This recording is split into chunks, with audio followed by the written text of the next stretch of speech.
All right, so it's me again. I got an unexpected night off tonight. I completely forgot tomorrow's Memorial Day.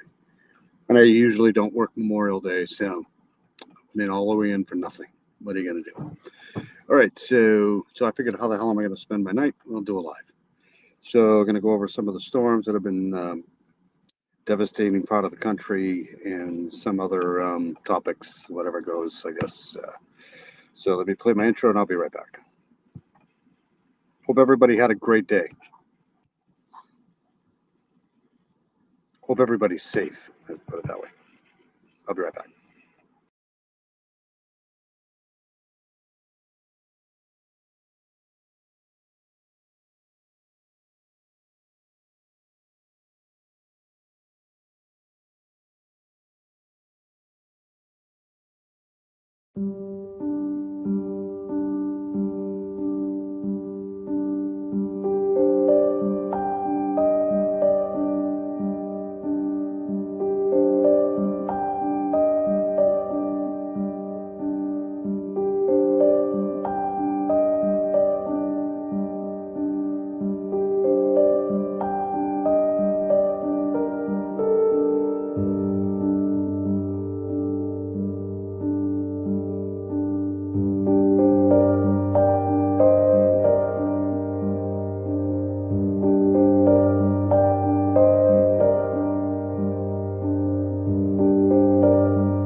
Okay, so here we are.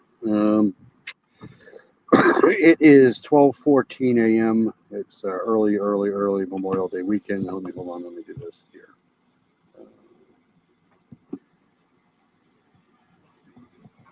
Hope everybody's having a good night. Hope everybody's safe.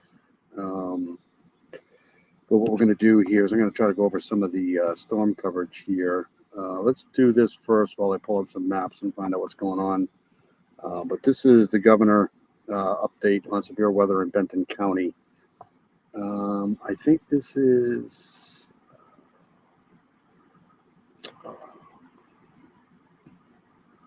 Hold on a second.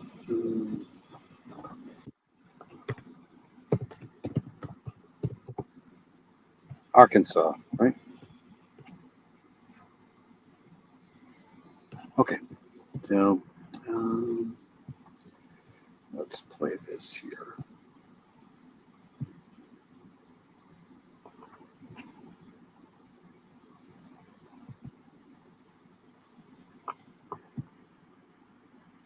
So we're going to go right to this one right here. This is,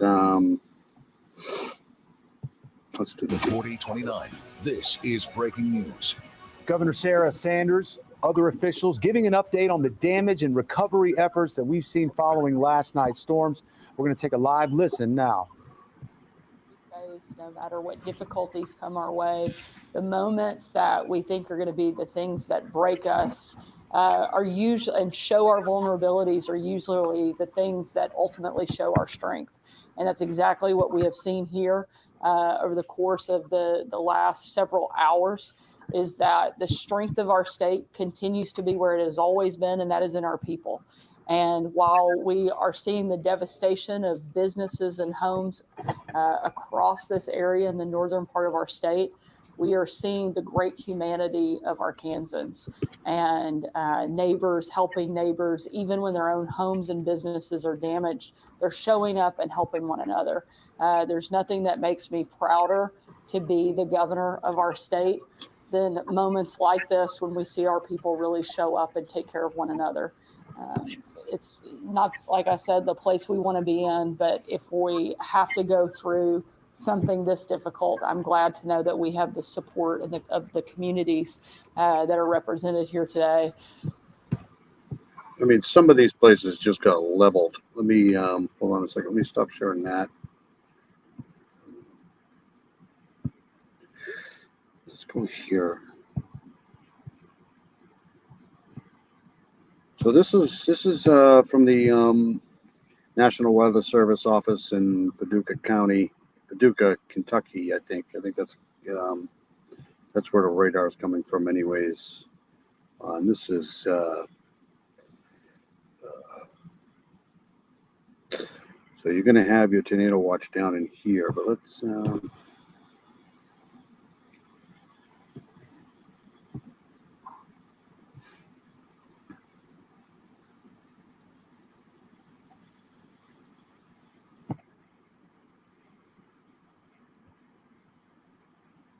Bowling Green just got socked. Look at this right here, right in there. Boom. And then back towards the west here. That seemed to expire, or did that just stop? So anyways, let's go back to the... Hey, Marianne, how are you? Good to see you. I hope you're safe. Just going over some of the... I got an extra night off this week, so I'm just going to kind of do a live here. Let me go back to the press conference here from, I think this is Arkansas. Good to see you, Marianne. Good to see you for sure. It's going to take constant coordination between our local, state, and federal partners. I'm incredibly grateful for the fact that we have such great relationship with our mayors, with our county judges, with our county sheriff, with our federal delegation. We have already had a number of contacts with the federal administration, and we are in regular coordination with them.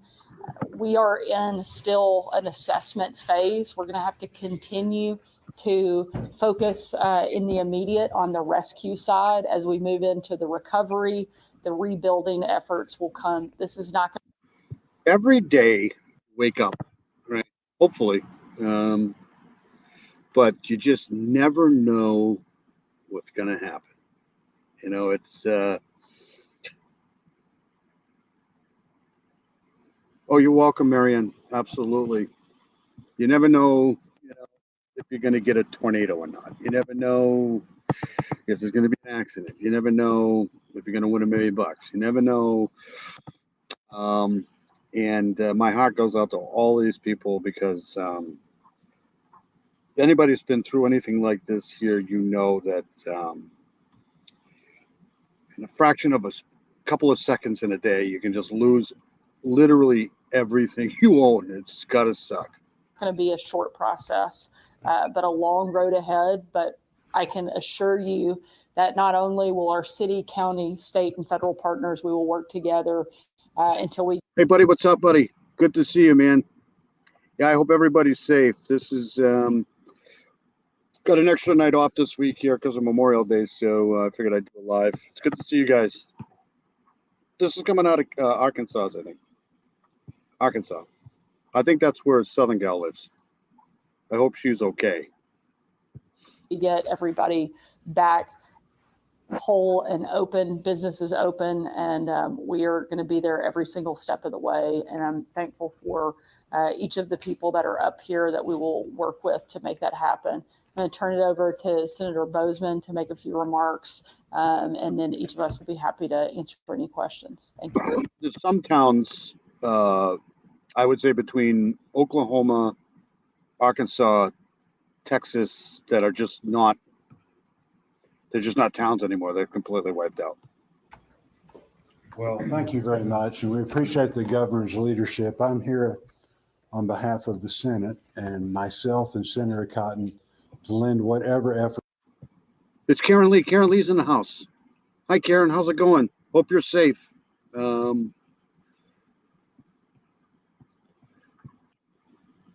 Yeah, it's hot in Florida. Yeah, absolutely. Your time is coming. It's just, hopefully you guys don't get in any of this shit. Just going over some of the storm problems. This is from Arkansas. This is the press conference from Arkansas. I think. We can. Benton County. Again, So this was done 2 hours ago. as the governor mentioned, with this coordination between the city, state, county, and federal government. I also want to thank our first responders. They've done a tremendous job. Sadly, I've been to many disasters throughout our states in the last several years. And again, they've done a tremendous job, but also all of the people that right now, as we speak, are working so hard to try and get our utilities back on, all of the things that are so very difficult. I also will throw you all in the sense that we do appreciate you. I think lives were. Was that Ian? Necessary? Was that Ian that you guys got? Florida's like the hurricane syndrome. You know, it's like every year they get at least one. Behind in the news this evening, what's going on? I'm just going over some of the storm coverage from today and yesterday. Through the country, a lot of places get complete. I'll show some videos of the damage and shit. So Texas, Arkansas, Oklahoma. I think there's like 17 people that lost their lives, unfortunately, but some people lost everything. Probably saved last night because of the great job that you all did alerting people that this truly was a very dangerous situation. Hello, Miss Persevere. How are you? Good to see you. It's always good to see Miss Persevere in here. Ian, right? Yeah, it was Ian. You on the west coast of Florida, necessarily, you?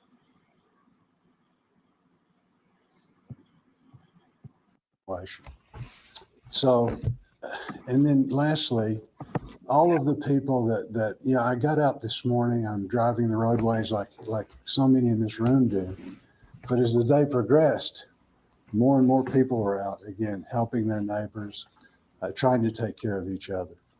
So these storms were bad because they hit, you know, towards the evening hours and overnight. When they hit, you're on the Gulf. Oh, that's got to be nice. I love the western part of Florida. It's my favorite. One of my favorite places of all time is Naples, Florida. It's white sands. I love white sand beaches. And the margaritas are just absolutely wonderful. Like I say, we're here to help in any way that we can with the coordination, working with FEMA, working with small business, all of the federal agencies that will come into play more and more as time goes on. What is it? Vanderbilt Beach? I think it's Vanderbilt Beach. I used to get my little chair. I used to get my little margarita mix. There's like a little convenience store right before you get onto the beach. I used to get my chair and margarita with my little umbrella in it. And just sit on the beach, get plowed. It's awesome. Those days are over. Good times. As we recover from this. The thing about Florida beaches is you can literally go to a beach down there and not see anybody. I mean, there's so many beaches. Oh, Lee County, okay. The coffee sucks down there, but everything else is great. Well, first of all, I want to thank the governor for cutting short her family trip today to make it back in time for this briefing. And I truly appreciate, Governor, your personal attention to what's going on here. This is the most significant weather-related tragedy that we've had, certainly since 2019 when a tornado hit this area. But my experience dates back to 2009 in this massive ice storm that we had. I remember the ice storm. Certainly a lot less dangerous, but nonetheless did provide a significant amount of monetary damage to the area. The Carolinas are nice too. We go to the Carolinas a lot, especially South Carolina. Any beach, you give me any beach. Unless it's like up here where it's freezing freaking cold. I prefer the South Carolina beaches over the Florida beaches only because the water's not as warm, but I wouldn't, it's not like I'm going to complain. I think it is noteworthy to recognize that aside from the unfortunate fatality out on Canal. I did notice in Florida, though, that you get more of a breeze on the western side of the state than you do the eastern side. Because I've been to Orlando too. I've been to Cocoa Beach. We were at Cocoa Beach last year, actually. Street near Montague, that as dangerous as this storm appeared to be and as it proved to be able to make it through this weather-related event with so few casualties, I think is remarkable and a testament to the work of the media and a testament to the work of the counties and their emergency services departments that are becoming very good at forewarning people of very dangerous circumstances. And we should be forever grateful for that. I think it needs to be said, though, that we are not out of the woods yet. All it takes is a drive down some of the major thoroughfares. This woman here looks like she's going to fall over. Is she okay? Thoroughfares in Benton County, and you will recognize quickly there are still power lines on the ground, posing great danger to people if, in fact, they were to become charged. And there are still a lot of trees, big. Yeah, I keep saying that all the time about Jersey and Long Island. Like, I've been to Long Island too. They got some really good beaches down there too, but the water's still a little too cold for me there. Like, Carolina's perfect. The only problem with the Carolina beaches are the jellyfish, but root balls and these kinds of things are going to pose a challenge to be able to remove, and that in itself is going to create. And the sharks, there's a lot of sharks, little tiny sharks, but still sharks in South Carolina. Create some danger to the people who are working in and around. Hilton Head's great too. I love Hilton Head.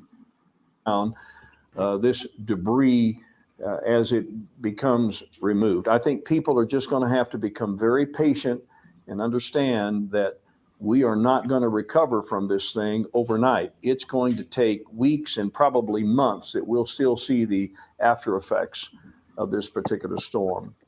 But like Senator Bozeman said, the first responders, the people that are out there trying to get power restored, and we have tens of thousands of people that are without power, and they're going to need to rely on that power. We've already had one circumstance of a lady losing power that was a COPD patient and did not have oxygen and perished as a result of that health emergency. Those are the kinds of things that we need to continue to remind ourselves as we move ourselves back into some.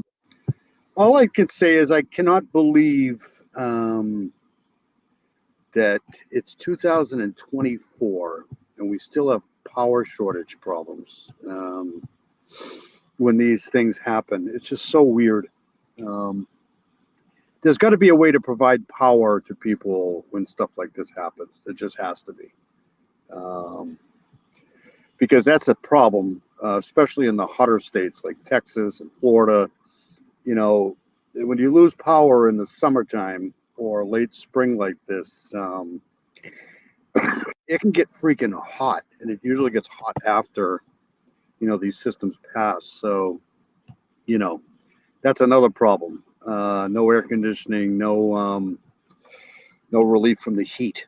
So power is important. Some form of normal life.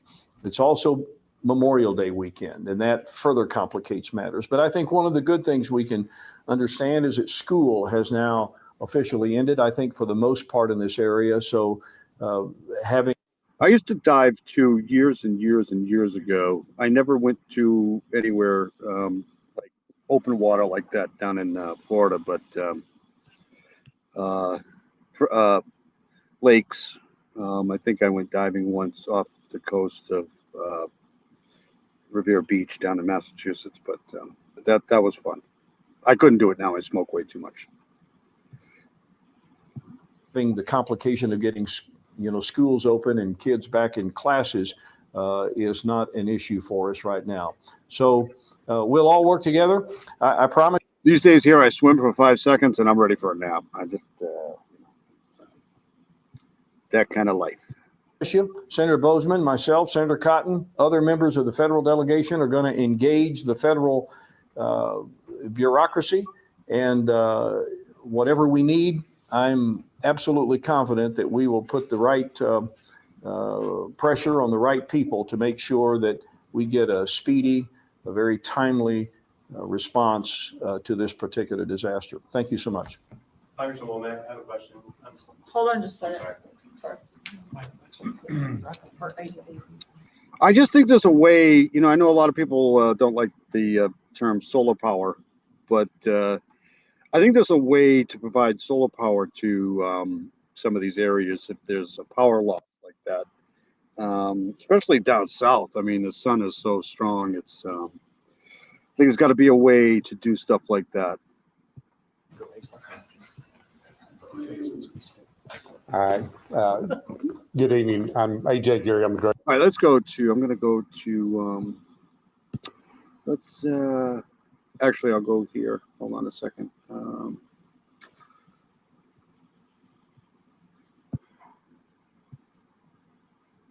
Nope, I want to do that. Is that a commercial? No. Hold on a second.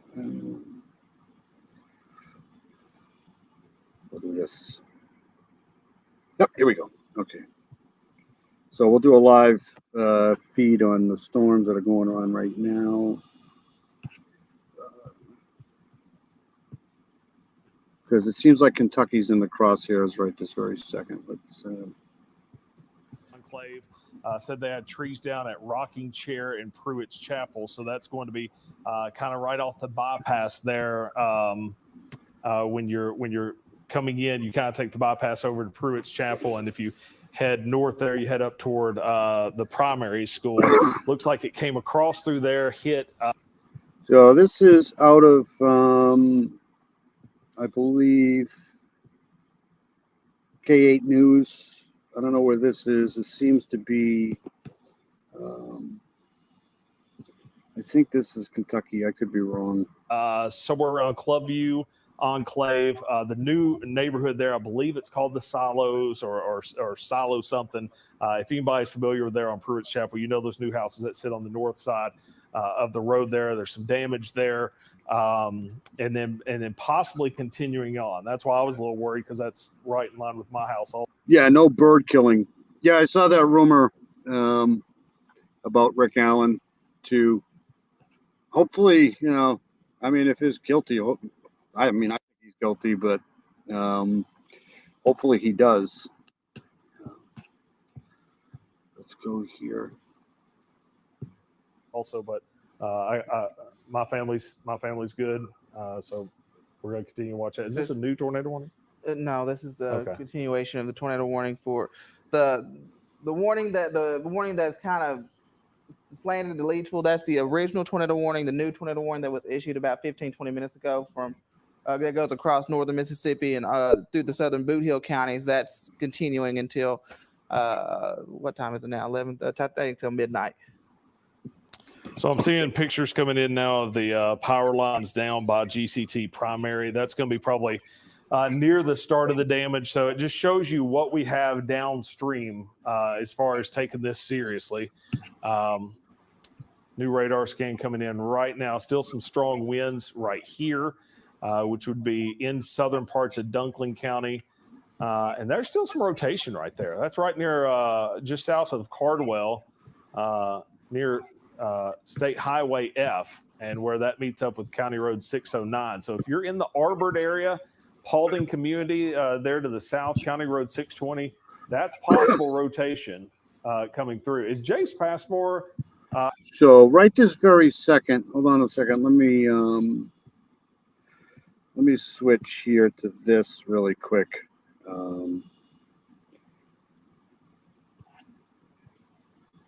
Where do you stand? So right now, there's a tornado warning for Arkansas and Missouri. This was posted 19 minutes ago. And this is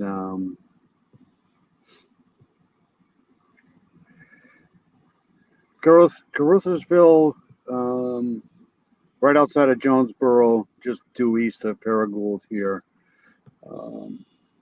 So this is take cover now, move to it. I did a community thing about this a little while ago. So this is an area of interest right here.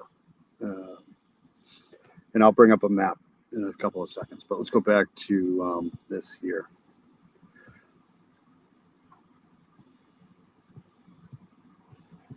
Yeah, I hope nobody that I know of is in path of this thing. I know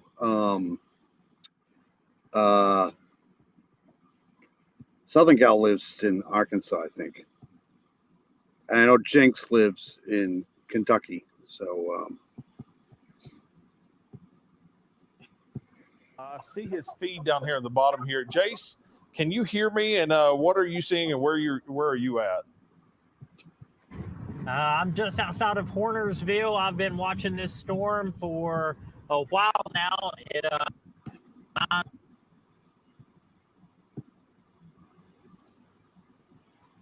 All right, I think we have lost Jay. So, look, I've been pretty consistent with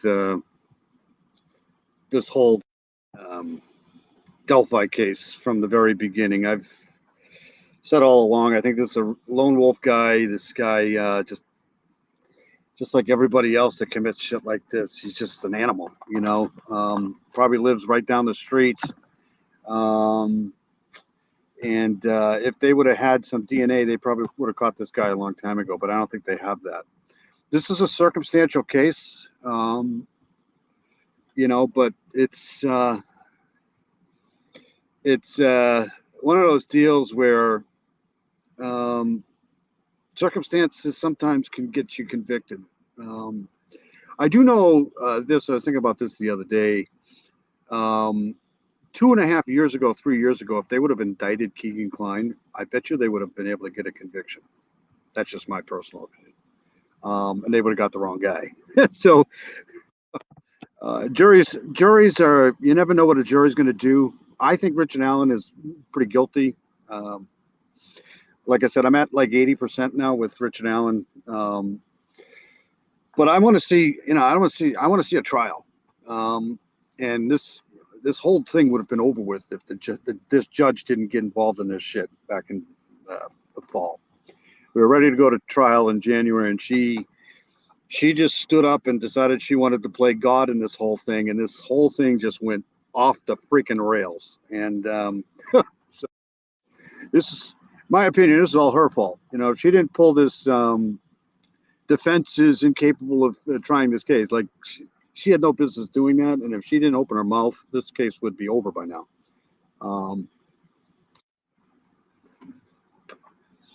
But who knows, man? I have a feeling it's going to be really hard to get 12 jurors to agree that this guy's guilty. I mean, I think he's guilty, but if you poll, you know, if you just poll 10 people that you know that know about this case, you're going to get 10 different answers. Man, I'm telling you right now, there's people out there that still think Ron Logan and Richard Klein and not Richard Klein, Tony Klein, and so you just don't know, man.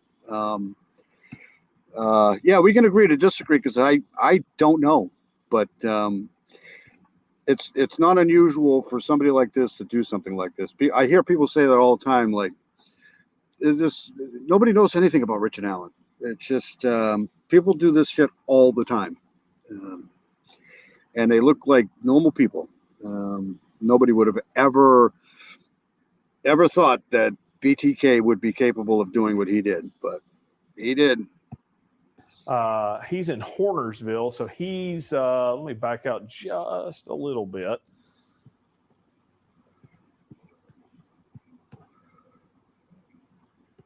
All right, let's go to this. Karen's usually always wrong anyways. I'm just kidding. I'm just kidding. I'm just freaking kidding. Karen's an awesome person. Karen Lee's great. She probably just took off. I know one thing. Former law enforcement has a really bad record. Like if you former law enforcement is always wrong with these cases. It's amazing how wrong they are. This is Spring Grove Road. Okay, so that's the power line. So let me look at where. Okay, so I know where this is. This is looking back. If you want to know who did it, that was freaking funny. I'm sorry, Karen. Karen's awesome. Karen's great. All right, what am I doing here? Let's do this. Back to the west. So if you're looking forward from there, that is going to be. I can't remember how many times listening to law enforcement in these cases, they're always freaking wrong. It's amazing how bad they are. It's just looking toward the. That's not a knock on law enforcement. I'm just saying 90% of the time, law enforcement doesn't have a clue either. Bypass. And then I should say former law enforcement. And if you look in the behind this picture, that's heading towards the country club, I believe is where that is. If you're familiar with that area, that's going to be in between kind of the road, the bypass, kind of the area where the horse stables are. Beautiful horses there on the corner of Rocking Chair and Pruitt's Chapel. That's going to be just to the west of there. And then that damage path, which we've had reports coming out of Clubview and the Enclave, and Silo Ridge is what that is called. Silo Ridge. All right. Continue to see that area of strong winds and possible rotation over Cardwell right now. That is some, at least if it's not any rotation, it's some very strong winds pushing through Cardwell and south of Cardwell. That's going to head down 164 towards Hornersville and Arbor as that moves off towards the east. This is and that's heading pretty much where Jace is right now, right? Jay said he was in Hornersville, so if he looks back down towards the west and southwest, he should. Except for Copfax. Copfax, I don't know if people know who Copfax is, but he's a great guy. I think it was about a week. Might have been like a week and a half before they arrested Richard Allen. He said that there was going to be an arrest made shortly. And he was right.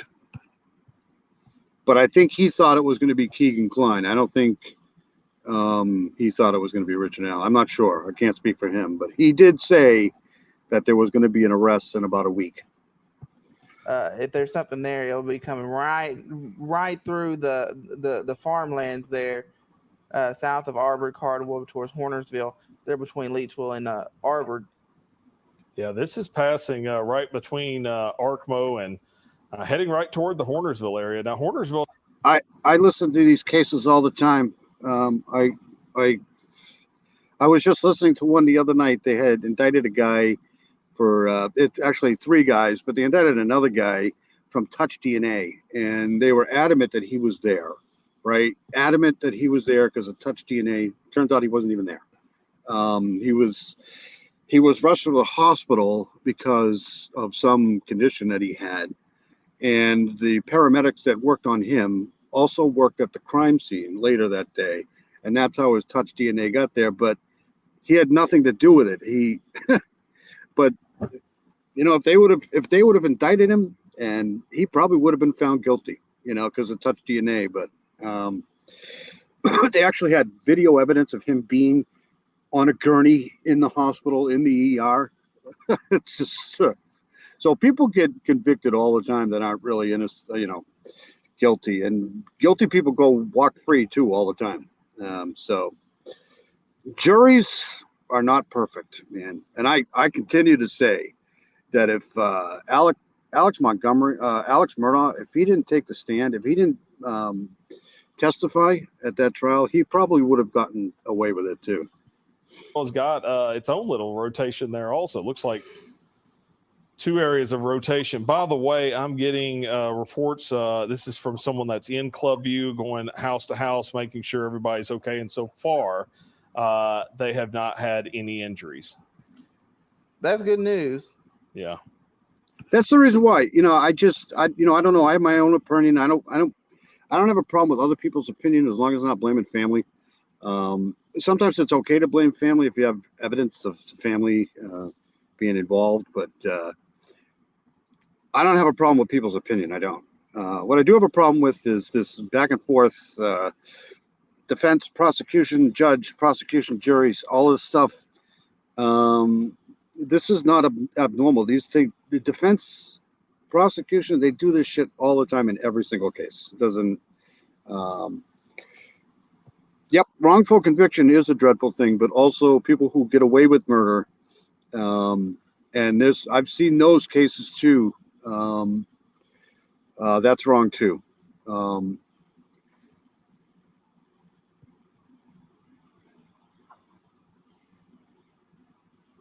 Yeah, I mean, the important thing is getting the right guy. If you don't get the right guy, the guy's still out in the public and could be doing harm to other people. Who was it? The Golden State Killer? The Golden State guy? They had him in custody on another charge years before they actually arrested him. They just didn't do anything. All right, so let's go for some other stuff here. Let's go. Let's get out of here.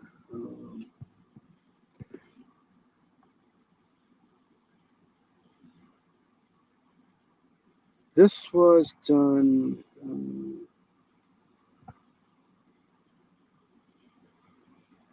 This was done 15 hours ago. So let's watch this one here. Hold on a second. Let me share this here.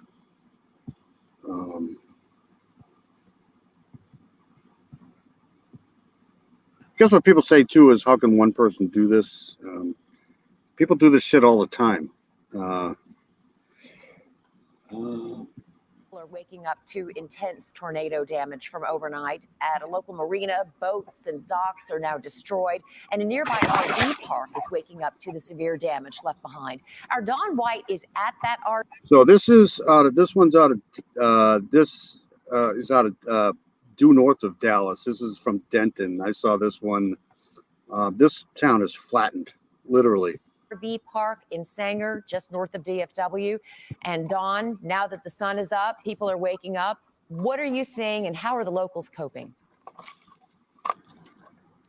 Karen, I'm here at the Lake Ray Roberts Marina RV Park, where you can see the devastation here is unimaginable. We have this RV that is actually turned over on its side. I see your car. I saw one double post, but I haven't seen another one. Yeah, Kohlberger's another one. Look at Ted Buddy. He just annihilated everybody. It was one person. He didn't have anybody. BTK. I went over Israel Keys again the other night because I'm following another one he might be involved in.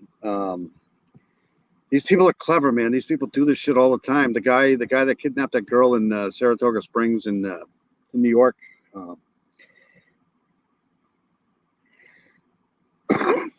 Yeah, I mean, from the very beginning of the Delphi case, law enforcement hasn't been doing themselves any favors, and that's the problem. most people feel that the law enforcement is infallible. They're just like you and I, man. They make mistakes too. But it seems, in my opinion, Carroll County in the Delphi case did a lot of shit wrong. I mean, they were just really bad in that case. And if you check behind me, the debris field goes for more than half a mile. I talked to the owner off camera, and he told me that he was able to evacuate pretty much everyone out of here. The only thing that is missing is one woman is still looking for her cat.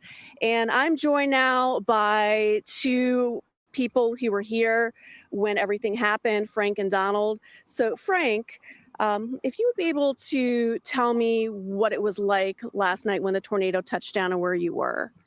Well, I was in a walk-in cooler at the restaurant here at the marina.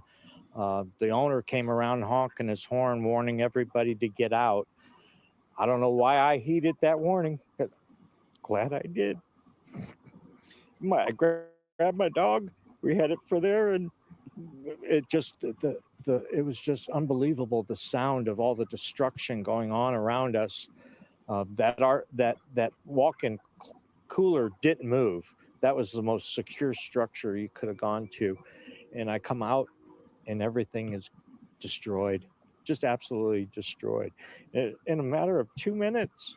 And I think the reason why Delphi isn't a DNA case is because they completely botched the fucking investigation from the beginning. I mean, you can't tell me that there's no DNA in there. You just can't tell me that. But you know, if it's bungled from the beginning, I guess you know, it's possible. But you can't tell me that there wasn't any DNA there. You just can't. It's gone. Everything is gone. But I got my dog and I got me. You said that you sold your house. I mean, they're saying that this guy redressed these people and did all of this shit. There's no Dutch DNA. There's no fiber DNA. There's no. You got to be kidding me. That doesn't make any sense. Pretty sure there is. They just didn't find it. And you actually moved here to live. I live here. And, you know, I kind of got tired of the taxes and the high insurance. And so I've been here since December. And this happens.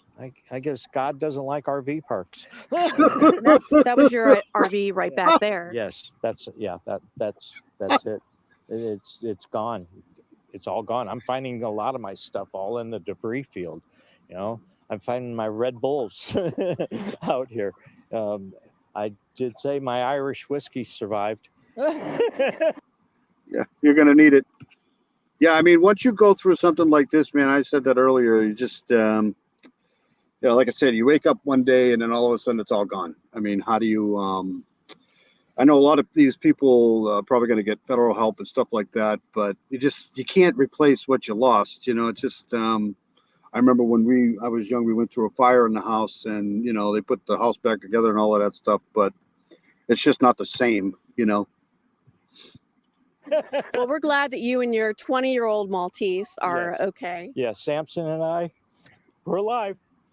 Got the clothes on my back and a leash for him. And I was able to get some of his blankets out of the thing, and we slept in my car. The car's destroyed also.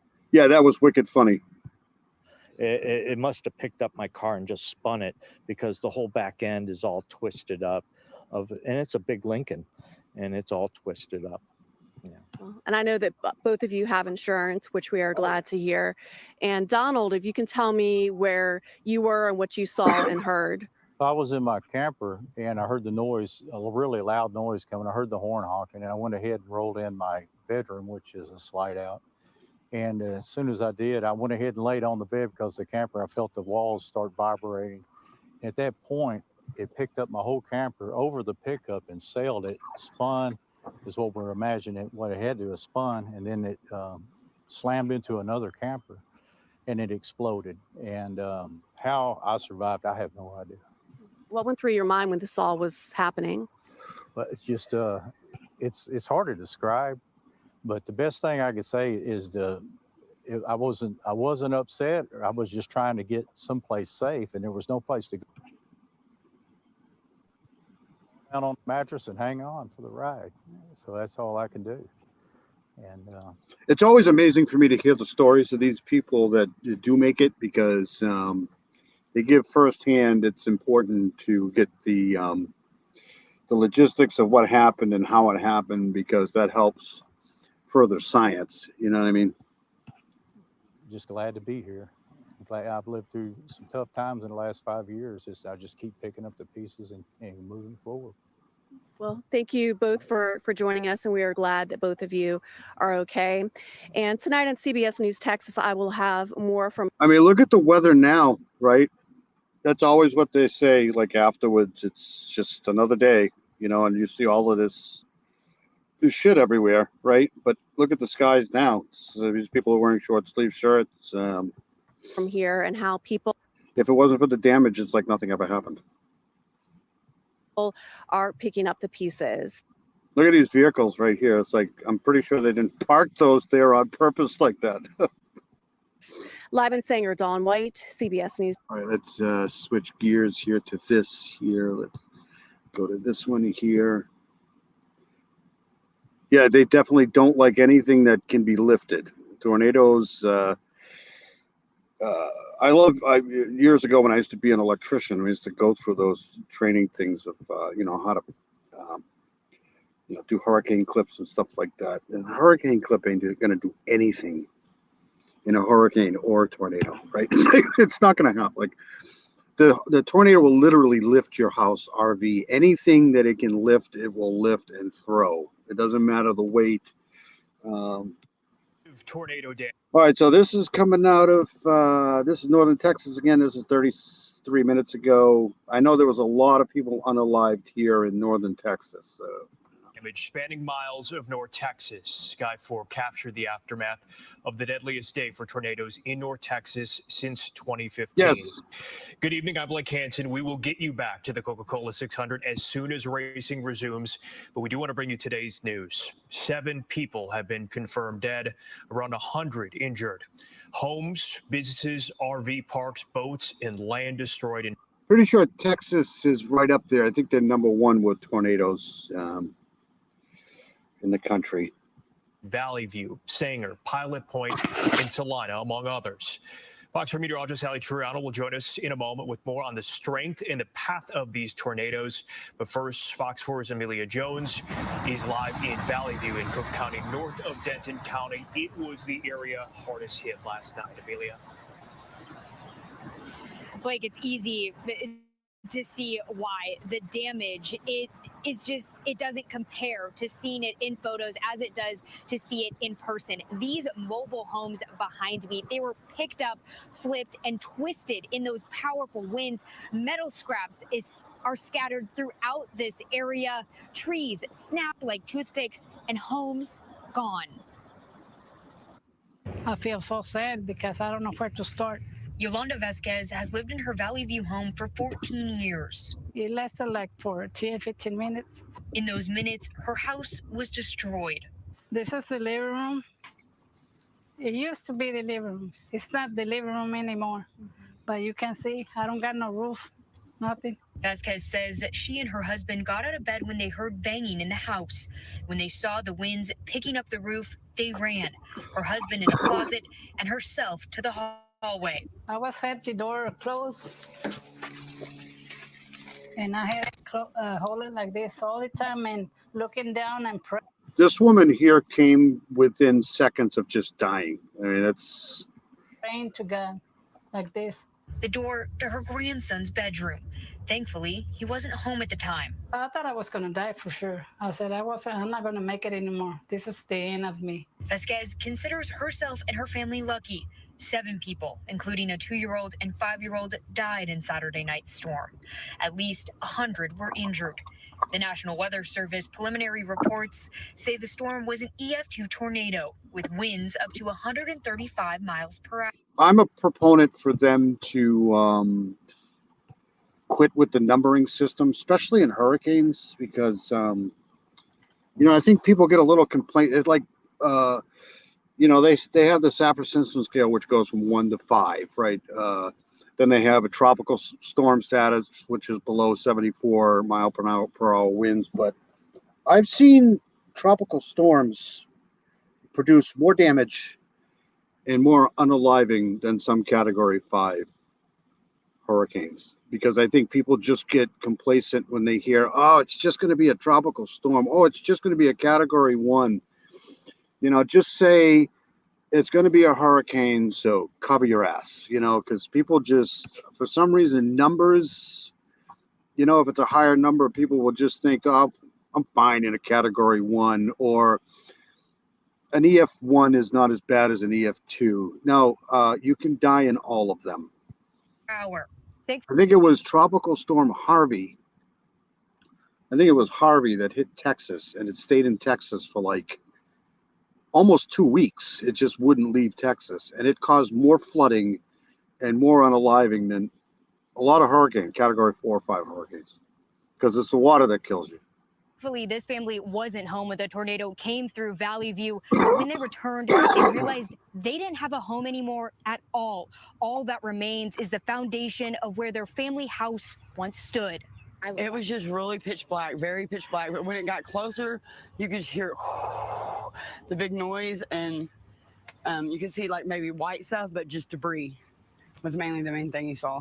Delaney Kerr got home just in time to rush inside and hunker down in a bathroom. Her family all made it through. We were like afraid to come out when it was over, but it was finally over, thank goodness. We're lucky to be alive. Many in Valley View share the same feeling. This is a dryer right here. This is a front-loaded dryer or washer right here. That's just picked up and thrown. This is there's a hot water heater right here. That's the main thing. We were able to walk out alive. Cleanup efforts are already underway. Power crews are out working to pick up any down power lines and restore power to those whose homes are still standing. Blake, in I hope everybody, I got scrolling across the bottom of the screen here, you know, Memorial Day wishes and weekend and stuff like that. Tough time for some people right now, especially for that. times like this, when a disaster hits a community, especially a small one like Valley View, we see so many people coming together, and that's exactly what we've seen today. We've seen neighbors carrying water cases and food to people who are looking at their homes that look like this, clearly unlivable. And we've also seen the Red Cross set up a shelter for people to go to here in the Valley View area. And of course, we will continue to update you as we learn more and as the cleanup efforts continue to get underway. For now, though, Blake, I'll send things back to you. All right, Amelia. This is a very, very heavy vehicle right here, just down on its side right here. Thanks. All right, so let's go back to this here. I want to go to some of the, let's do this here. Oh, the damage that the tornado has caused for several families across Bend County can be overwhelming. Absolutely, but no matter the extent of it, all members of the community tell our reporter Rebecca Brown it doesn't compare to the grateful feeling they have for just being alive. Ringing throughout the community of Gravette are the words, "I'm thankful to be alive," after members of the community survived a deadly tornado that caused significant amount of damage to the area. On one hand, you're sad, and on the other hand, you're so thankful that I think it's hard to put your emotions together. Close to a 1-mile stretch right off Highway 102 here in Gravette, you can see the path of the damage left behind after a suspected tornado swept through this area. We're from Kansas, so my husband knew what to expect, and so I knew something was bad. Something tells me we're not in Kansas anymore. When he came in and said it was time, we heard it. It lasted a couple minutes, and then look at this. This place is just destroyed. It's a Woody doll right there.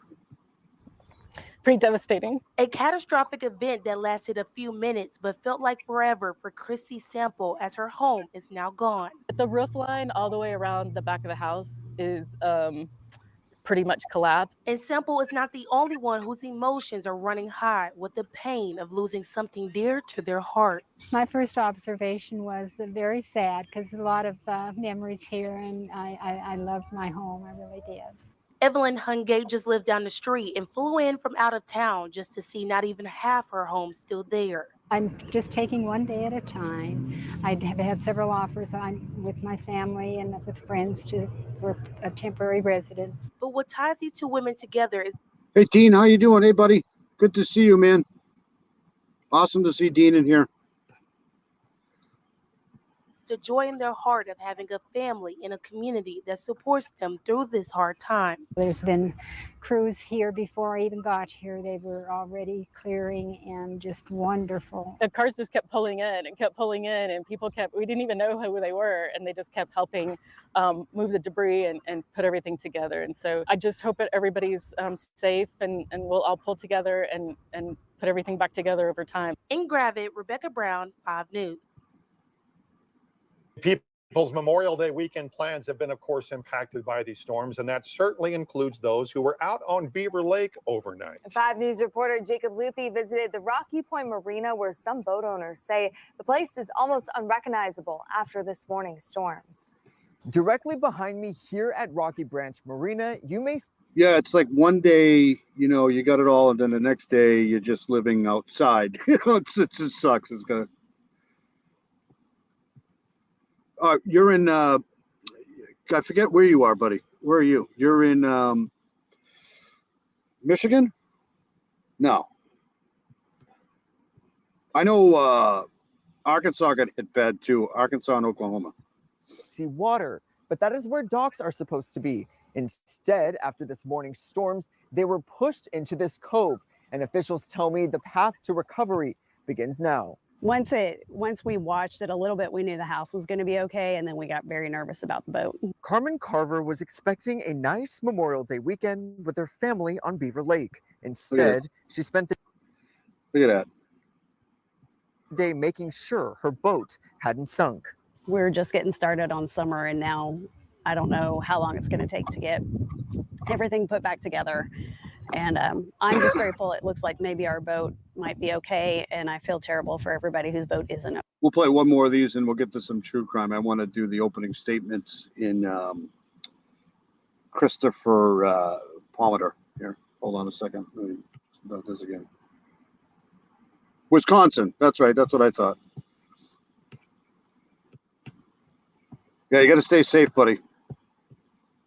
Okay. As storms race through northwest Arkansas, Davis Hogue, sales manager for Rocky Branch Marina, says recovery efforts had to be made at wee hours in the morning. Around 2:15, customers were calling me trapped inside their boat, couldn't get out. They pretty much needed evacuation boats from the docks to the land. We ended up launching at Prairie Creek Marina, driving a boat from Prairie Creek Marina to here since the roads were closed. The popular... So you got hit by, you guys got a tornado out there? That sucks. Dock unrecognizable even to those who work here. Jaw dropped. So the marina basically all was right here. Nothing was on the far side of the cove. So it completely must push the entire marina over. We're up to 10 boats at the bottom of the lake right now, and still counting. So it's a shocking reaction for sure. As recovery begins, Hogue says he's looking forward. I wonder if there's any type of boat insurance for a tornado. You think that's possible? To getting people back out on the water. We're looking forward to it. We're going to come back stronger than we ever have. We're definitely still trying to assess all the damage and see what we get into, but we're definitely going to come back stronger. Hogue added that despite there being that many people out on the marina this morning, he says there were no reported major injuries. He says crews will come out to begin assessing damage tomorrow, but says he looks forward to getting the dock back to the way it was. At Beaver Lake, covering news where you live, Jacob Luthi, 5 News. Yeah, that sucks, buddy. That's terrible. Yeah, 80-mile-an-hour winds, it doesn't really matter. They also do a lot of damage, too. Let's go here. Panic set in as a deadly twister tore through Valley View Saturday evening. Dozens huddled in the bathrooms and hallways of a travel stop as the roof was ripped off and windows were. I think this is the one. Everybody took cover in this convenience store, but the convenience store, gas station, or something. It might not be, but no, it's right down here. Hold on. Were blown out. People were trying to shield children from flying debris in the pitch black.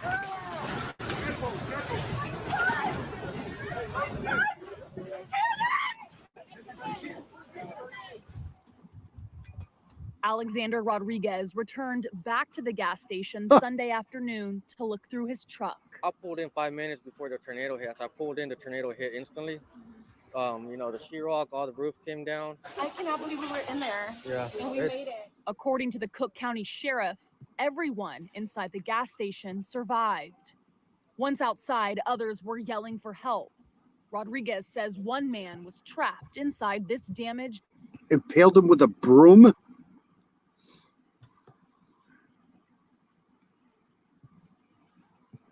Blue Toyota. He was bleeding. We took him to the ER guy, and we're thankful you're still alive. And you can see the power of the tornado here in Valley View. It took parts of this metal building and just wrapped it around this power pole. Now, right off of Interstate 35, this is the travel center where dozens of people pulled over to take shelter. The roof completely caved in, but if you come over here, there's an 18-wheeler that really looks like it was tossed like a toy. I just spoke with the driver of this 18-wheeler. He pulled over to fuel up, but he did not have time to run inside. He tells me he put on his seatbelt and just braced for that tornado. Look at this. This is a tractor trailer right here. Crushed this truck right here. Just unbelievable. To come through. He only walked away with minor injuries. We're in it. I can't do anything. Cover your head. Cover your head. High winds took control of this vehicle near I-35. Two women were caught driving through the tornado. Across the street from the gas station in Valley View, vehicles were thrown into a nearby pasture. The National Weather Service says this supercell persisted through the night Saturday and quickly grew in intensity.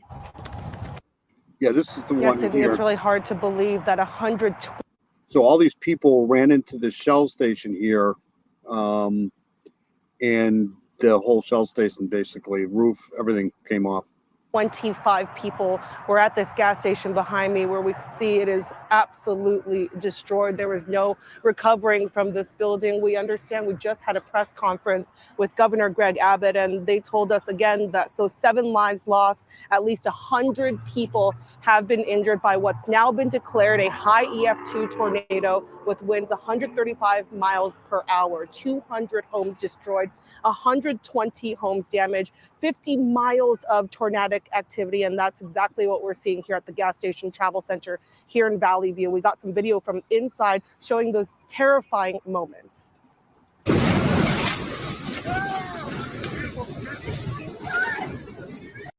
No, he fed him to the pigs? Oh my God. Oh, that's awful.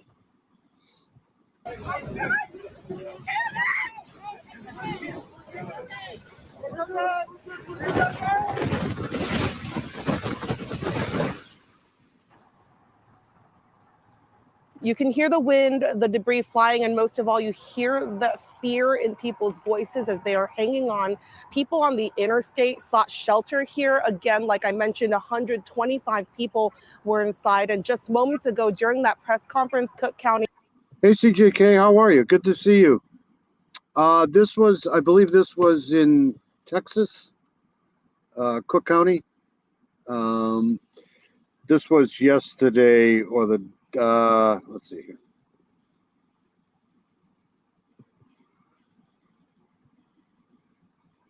May 26th. So yesterday. I think it was actually overnight, last night. But these people all ran into this gas station for cover, and they almost all died. Has been declared a disaster zone, and the governor says now 106 Texas counties are under a disaster declaration this season. More than a third. Hope you're well, CJK. Good to see you. third of the counties in the state. If you have insurance, officials say to contact them immediately. They're urging people with damage to report it to damage.tdem.tx. Look at this place. This place is just completely destroyed. I mean, literally, there's nothing left. Zippo. .tdem.tx.gov. This is necessary for FEMA funding to rebuild. We have friends and neighbors. Yeah, that would suck, Dean. That would just, ugh. Fellow Texans, just helping out one another.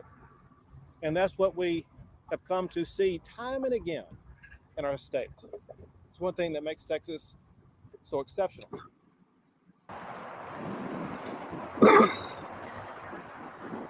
Now, moments before the press conference, I saw an 18-year-old grabbing his shoes and his medicine out of his car here at the gas station. Danny Medina got the notification on his cell. See, I hate when these storms happen in Texas because, like I said, it gets really freaking hot in Texas. So if you're without power for a day or two, that's got to suck. Phone, parked his car and called his friend to pick him up. He is so grateful he was not sitting in his vehicle when the tornado tore through, but he woke up this morning mourning the loss and the injuries. He says Valley View is a small, tight-knit community, and he knows a lot of the people who died. I know most of them that died. One of my friends,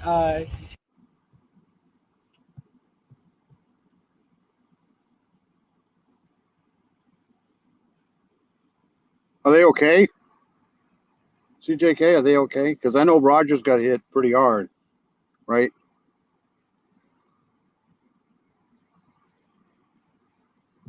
Yeah, it sucks. The damage here is this has been going on for the last couple of weeks, and I don't think it's going to stop anytime soon. she was also part of the death. I was, a lot of people that I know were injured, and I don't know. It's really sad. Now, Danny and his friend went to check on family right away. I spoke with that friend, and her aunt is at a trauma hospital in Fort Worth. She was holding her 10-month-old daughter riding through the storm, and their home was absolutely destroyed. This mom has 9 fractured ribs, punctured lungs, and also a blood clot in her chest. We are actually heading to talk to this family right now, so we're going to bring you that update coming up at 10 o'clock. Let's send it back to you in the studio, Teresa. Because they were scared, was in the shelter inside the hotel. Not all could fit, so some guests are in the hallway. Yeah, what you want to do in a tornado or anything like that is get to your lowest possible place to shelter in, away from windows. There's really not a lot you can do. All right, so let's okay, we'll do this more here. It's Rogers Storm. Let's try this here. Hey, thanks for joining us. It's been a day where a lot of people spent it cleaning up after violent and deadly storm. I think there's like 17 people that they know of right now that were unalived, and I think there's 3 states. There's Arkansas, Oklahoma, and Texas. I could be wrong with Oklahoma. Storms pushed through our area overnight. Arkansas's governor saying the death toll directly and indirectly related to the storms now stands at 8. We have 4029 Chip Scarborough live in Bentonville tonight, where Governor Sarah Sanders just addressed the devastation. Chip. Brandon, the governor expressing her sympathy over the deaths of those 8 people from the state of Arkansas, 3 of them from right here in Benton County. The governor says she is committed to doing whatever necessary. I mean, I guess you never really expect to wake up one day and have to deal with something like this. I'm pretty sure that people in Tornado Alley do, but again, even people like that probably don't think it's going to happen to them, right? To help move things forward. We have already had a number of contacts with the federal administration, and we are in regular coordination with them. We are in still an assessment phase. We're going to have to continue to focus in the immediate on the rescue side. As we move into the recovery, the rebuilding efforts will come. It is no doubt going to be a long road to recovery for those directly impacted by the storm, especially those with significant property damage. This is what used to be the roof on Tony and Landon Walker's home on Sycamore Street in Rogers. An overnight storm ripped it right off. They grabbed their two sons and raced for cover as the storm hit. Tried to make it to the hallway. That's the most central part of our house. And that's when we realized we didn't have a roof. Yeah. There was water and debris coming through the attic fan. Across the street at Joseph Wilson's house, an oak tree fell across part of the house. He and his family hid in the bathroom while the storm tore through their neighborhood. You know, just wind and rain just pelting our house. And then I knew I'd have at least a couple of trees down, but I didn't realize that all my trees would be down. Despite an especially trying time, both families are counting their blessings. We're just very thankful that we're alive. And I mean, oak trees are big freaking trees, man. You don't want to see an oak tree coming down around your house, that's for sure. And they literally get tossed around in these storms like twigs. that we're still here to live another day. Our boys are safe. They're sad to see their stuff gone, but we've just been trying to point to the importance of they're safe, we're all safe, and it's just stuff. If you live anywhere in Tornado Alley, anywhere that's susceptible to tornadoes, I highly recommend getting a barometer, maybe even a digital barometer, because that will at least give you something to let you know that pressure's dropping and something's coming. Absolutely. Both families told me that the sirens sounded in their neighborhood in plenty of time for them to grab their loved ones and get to safety. Live in Benton County tonight, Chip Scarborough, 4029 News. Yeah, back in the day when I was a little younger, I would be the guy driving around chasing these things because that's just what I do. Let's try this here. Wrapping up the news conference there, very short. Obviously, not a lot to talk about yet. Look at that thing. Look at the upflow here, counterclockwise. This is a monster right here. Good God. And you can see the little specks here in this. That's the debris field. All these little specks here.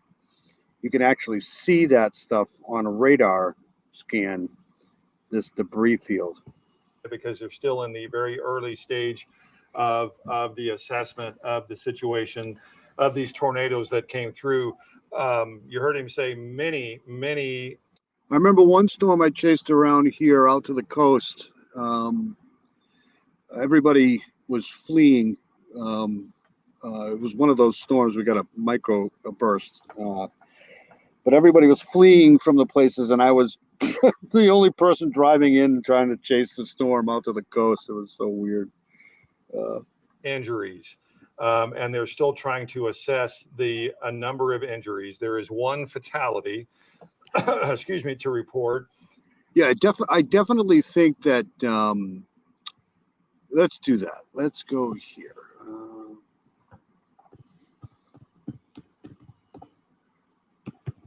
I've showed this before, but hold on a second. I'm going to put this. Okay, so let me share this really quickly here.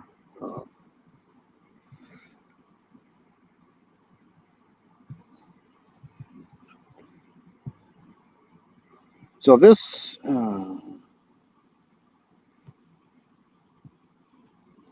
this used to be Tornado Alley here. These are the most prone states to get, you get Nebraska, Oklahoma, northern Texas. Very rarely do you get these storms in southern Texas. You can, but lately, this is going more east here, and who knows what that's from. But I know they had some storms in Michigan this year too. That's rare, to get a tornado west of Colorado and north of Indiana is kind of strange. But this is what it looks like now. So tornado is getting a little bit more spread out. But it's still a plain state type thing. Hey, Heather, what's going on? Heather Brown's in the house. It's always good to see Heather Brown here. I hope you're well, Heather. All right, so let's go back to this here. Get out of this here. So if you're anywhere in that like vicinity, I would start preparing some sort of a, plan. I don't know what you can do to plan, but and that was in the east part of the county. The Red Cross. I saw this one last night. This is a pretty solid building here. These are cinder blocks. Been talking about this too pretty much all morning. The Red Cross has been contacted and they will be brought in to help set up shelters for those who don't have power and need a place. Oh, thanks. Yeah, need a place to go in order to get out of the heat, because it will be a little warmish today. Because it's still in the early stages of this assessment, the Red Cross has not set up any of those shelters just yet. Once we find out those, though, we will pass that along. Because it's still in the early stages of this assessment, the Red Cross has not. See this here? These are all bad clouds here. Set up any of. You can see, the drier air up here, cooler air way up, and then these shelf clouds here that are riding underneath it. Those shelters just yet. Once we find out those, though, we will pass that along. You heard Judge Mooring say that emergency disaster declarations have been declared on the county level. Heather Brown is an awesome person. It's always good to have Heather Brown here in the chat. Anybody's got channels in here, they're welcome to post them. I don't know why CJK doesn't have a wrench yet, but feel free, if you got a channel, post it in here. No problem. That's a start now. They have made contact with Little Rock to get it on a state level, and that will move it on to a federal level. But declaring it on a county level actually gets the process started to get funds. It's always good to have everybody here in the chat, and resources into this area to be able to help out those who are in need. I mean, if it wasn't for you guys, I'd be sitting here talking to myself, but I'm pretty good at that. I love talking to myself. Heard the Robert McGowan say that the worst hit areas as far as damage is concerned, although it's going to be widespread, is Decatur and the Rocky Branch area. We have shown you that video out of Decatur, west of Decatur, that these homes were hit very hard. This is in downtown Rogers, around the square that was hit as well this morning. A lot of damage there. Susie Q was wiped. It's always been one of my, bucket list things. I'd love to just get in a freaking car, right, and travel the country and just, hey, it's Honeybee. Hey, Honeybee, how are you? Another great person. Yes, I hope you're safe. I hope everybody's safe. But I've always wanted to just get in the car, travel the country, take time, just stop everywhere, especially east to west and then west to east, for sure. Wiped out. A Casey's down. Knowing my luck, I'd probably get into 4 road rage incidents just getting down the freaking street here. So that's probably not a good idea either. On the street wiped out. A number of homes were damaged. A lot of businesses have a lot of damage. And you heard him say at the end, and Scott, you and I talked about this as well. We know you want to help. We know that this area has always been a place when something happens that you want to help out. In this case, there's not. It makes it there. That's the Decatur. I believe that's live, right, from Decatur. That is a live picture from that neighborhood. Trees sheared off, cars flipped over, houses that are damaged. You can see off in the distance even more houses and structures wiped out or heavily damaged. And when you see cars, that's probably a good thing, Dean.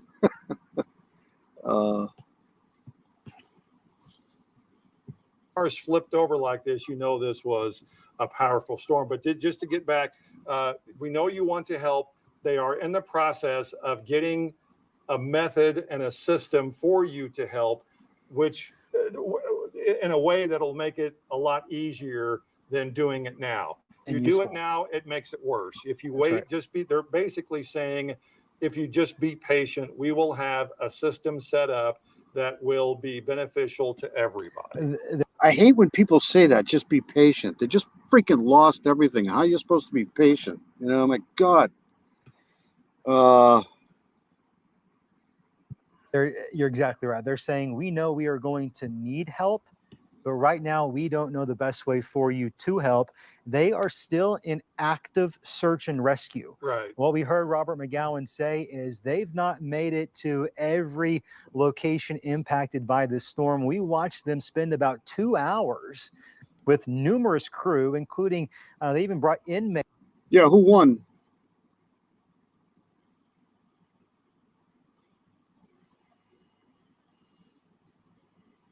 Yeah, it's you know, it's just people are really weird.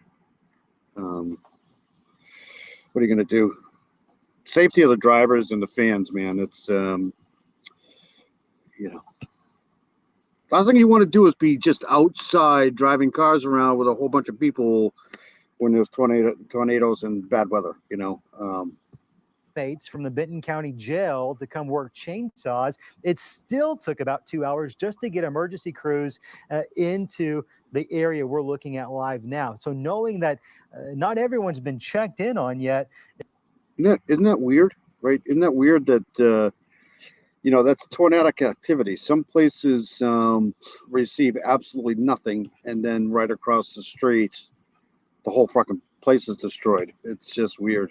Is a little concerning, to be honest. We have one confirmed fatality, multiple injuries cited by the county judge there, and we've still not checked in on everyone just yet. There will be a way to help. We just don't know the best way at this time. Part of that damage we've been reporting on all morning long have been in neighborhoods, and Zach Scott is actually in one of the neighborhoods as well. Zach, if you can hear me, tell us where you are and in relation to the downtown area and what you're seeing out there.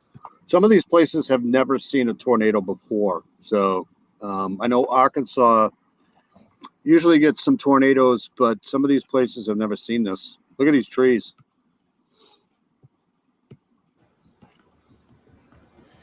Yeah, guys, we are just east of downtown Rogers. We're about 0.7 miles from downtown. So we're pretty close here. We're basically in between. I honestly stopped watching racing when Dale Sr. died. I was a big, huge, I mean, world revolved around NASCAR. Then I kept watching for a while. I just, to me, that racing, this is just, I don't want, I mean, just my opinion. I just think it's boring these days. It's just my opinion. We showed you this morning, Susie Q. But honestly, since I've been working nights, I don't watch too much of that stuff. But I was really a big fan when Senior was driving, that's for sure. Significant damage there. Looks like the building's a total loss. And then the rental company on Walnut, that was some of the worst damage we've seen here. We're in. Jeff Gordon called my son. It was so funny once. They were up here at Loudon, and Jeff Gordon was a big RC fan. And my brother-in-law at the time was up there with his RC cars. And he called me on the phone. My brother-in-law called me on the phone. He's like, "Where's Steven?" I'm like, "He's right here." He's like, "I'm going to have Jeff Gordon call in about 5 minutes, so stay by the phone." So sure enough, Jeff Gordon called. I handed the phone over to my son. It was so cool. In between that, it looks like the tornado, the strong winds, all of it mixed together. I mean, it certainly looks like tornado damage, right? And we can put that right with radar and feel confident that at Dale Sr. was God. I mean, I remember when he finally freaking won Daytona, the Daytona 500, because he had been in so many. I mean, he's still the all-time winner at Daytona, I think, just not the Daytona 500. but I remember that race like it was yesterday, and I was screaming at the freaking TV, "Come on, don't!" So many freaking times was he in the lead lap at the end, and something bizarre would happen to his freaking car. It's just it's a day I'll never forget, that's for sure. But he technically died there too, which is terrible.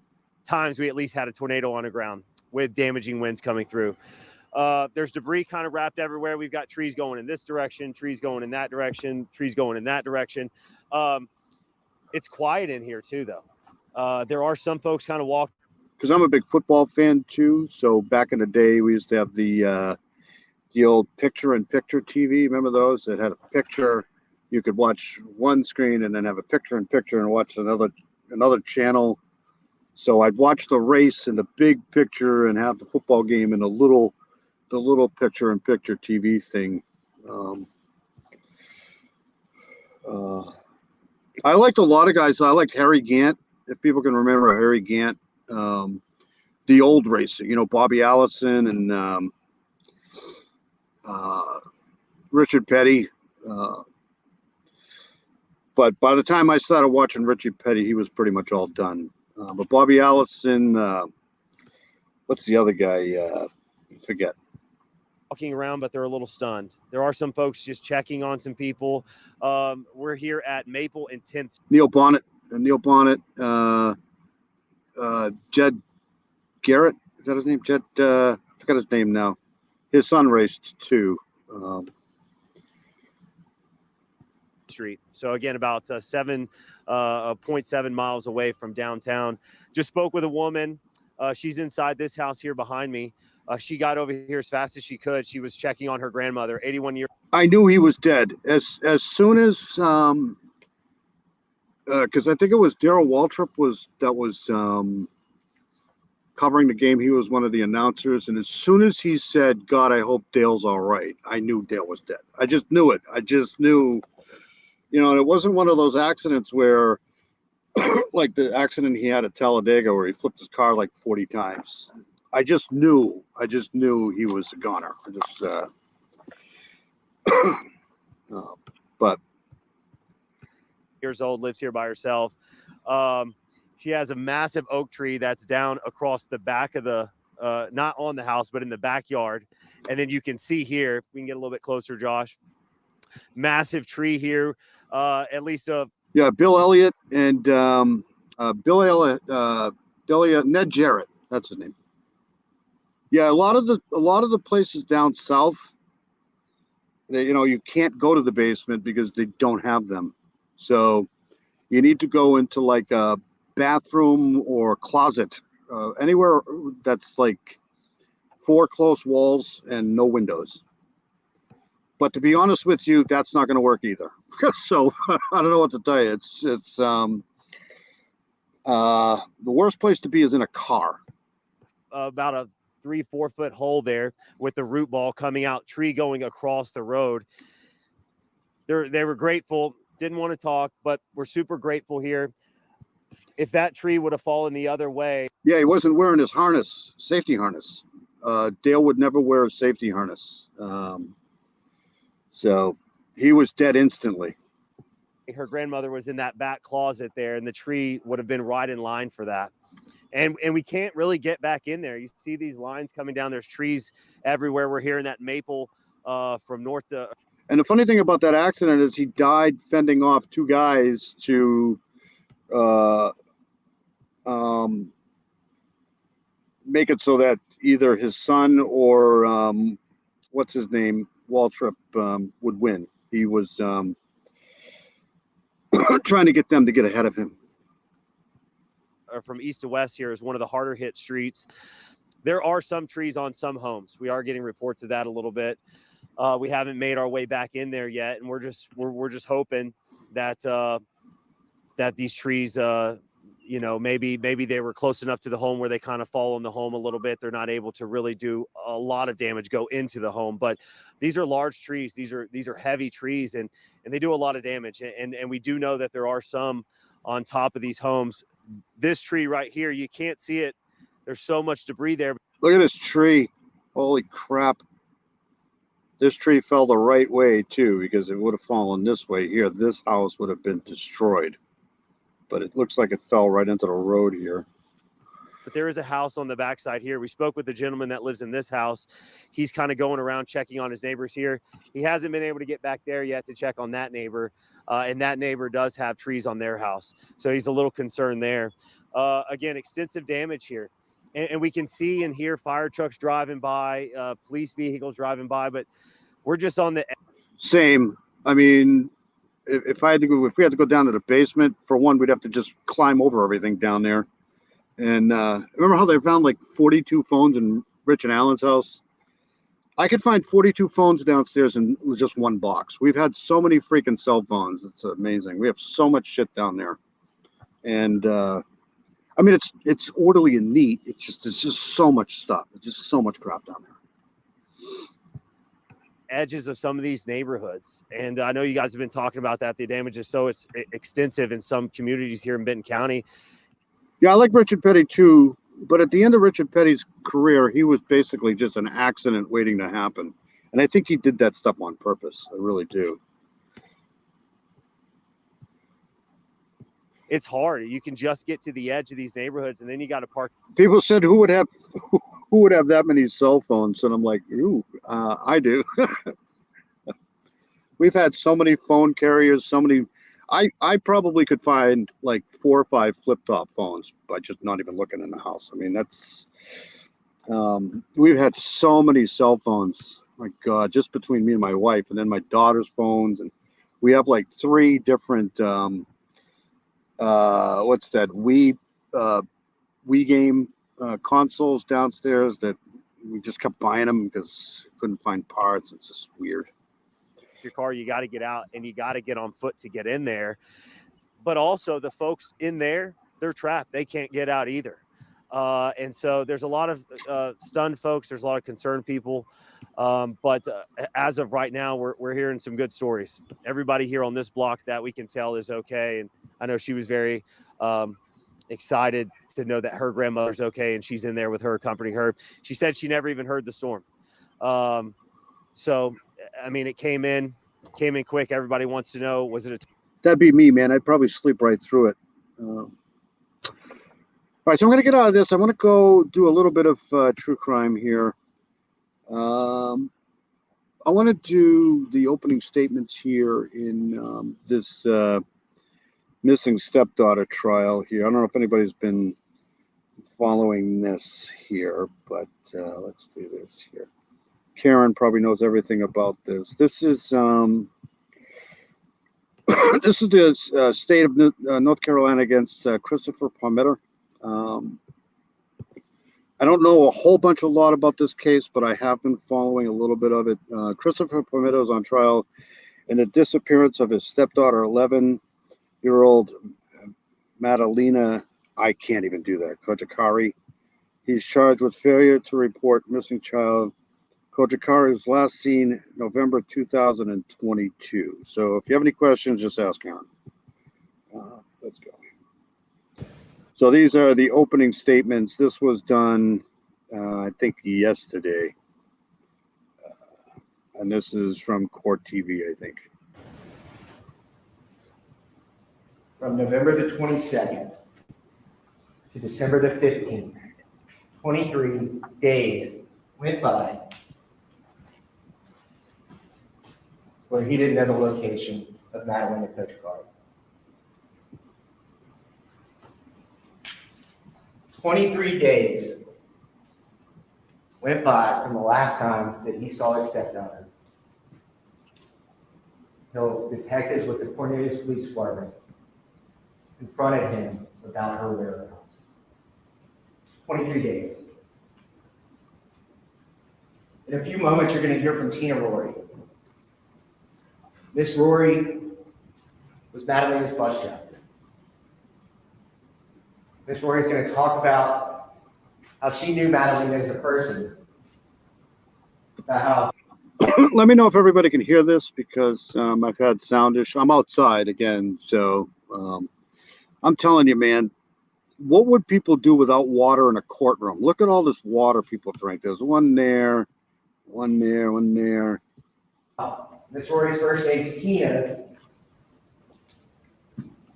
and her name was I freaking hate water. Madeline, and she could never forget her name. Sometime during that fall, Madalena started riding the bus. Madalena would say thank you at the end of every day, get off the bus a half block from her home on Victoria Bay Drive, and run home. You'll hear Miss Rory explain after November the 21st. I'll tell you, if you ever want to have a good time, right, and not have to spend too much money having a good time, or just kind of have a laugh or so, just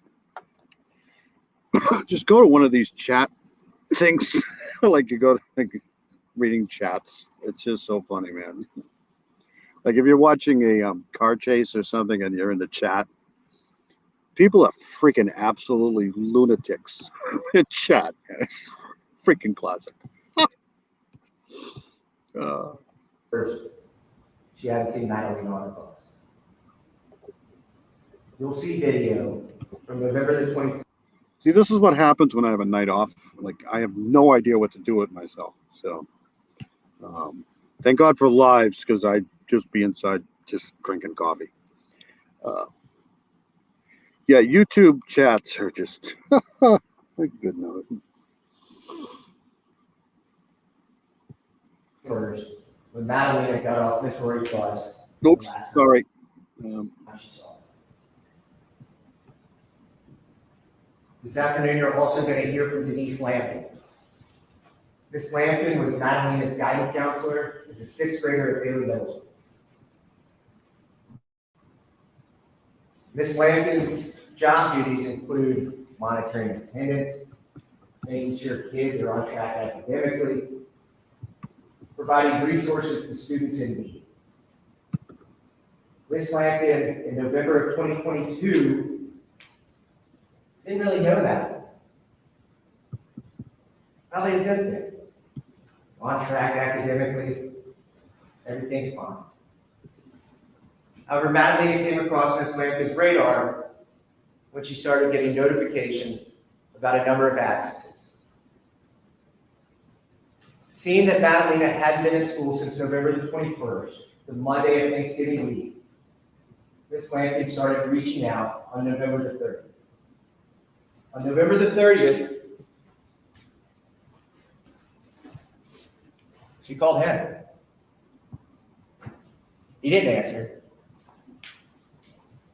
But Miss Lampkin will tell you how she left a voicemail. You'll hear that voicemail. At first, you'll hear Miss Lampkin explain about how she was just reaching out to check and make sure the girl's all right. That she's not out sick, something more serious enough, that she stayed on track with her assignment. You'll hear. Also, one of the reasons why everybody's got a wrench is if you have a channel, or if you know somebody that's going to channel, you feel free to post the channel in here. I don't have a problem with anybody posting anybody else's channels in here. Honeybee's got a great freaking channel. So anybody wants to post a channel in here, go right ahead. The more word we get out there, Honeybee does a fantastic job with Flora, the Flora 4. Rick, I like Rick Snay, so Rick Snay's got a great channel. I know Karen Lee does Manimal Live too. Manimal's great. So if you know anybody got a channel, I want to post a channel in here, go right ahead. As long as it's not, like a, yeah, go ahead, buddy.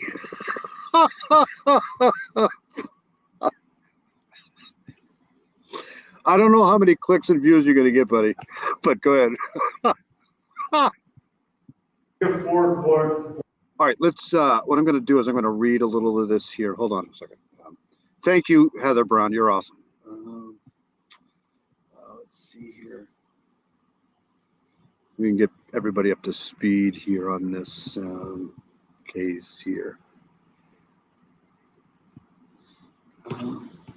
So a jury is seated in the trial of Christopher Palmetto, who is charged with not reporting the disappearance of his stepdaughter. Madalita Kojikari was 11 years old when she was last seen getting off the school bus in November 2022. So the mother's also charged. Diane Kojikari is also charged with failure to report the disappearance of a child, and she pleaded guilty Monday. She was released from jail and is expected to be deported. Motions for hurry selection underway. All right, so that's a little bit of the case there. We'll go back to the opening statements here. Hopefully one of these days we can cover the Delphi trial, right? I mean, that would be great. Voicemails from this land. If you listen closely, you will hear the frustration grow in her voice from call to call. From an initial check-in. Oh yeah, hold on. Sorry, CJK. I meant to do that. Sorry. To December the 13th saying, if you do not call me back, I'm coming to your house. You have minutes to return my call. Ms. Lampkin will explain about how she went to the house on Victoria Bay. His house, Madalena's house. She knocked on the door, nobody answered, she left a truancy packet. Ms. Lampkin will explain that she never received any word from him the entire time. Emails. Did that work? Let me know if that worked for CJK. Sorry, I'm talking too much. I wanted to do it earlier, but I completely forgot. It happens when you get to be my age. Letters, calls, voicemails, no response. Finally, on December the 15th, Madalena's mother arrived at the school. Ms. Lampkin will tell you there's one problem.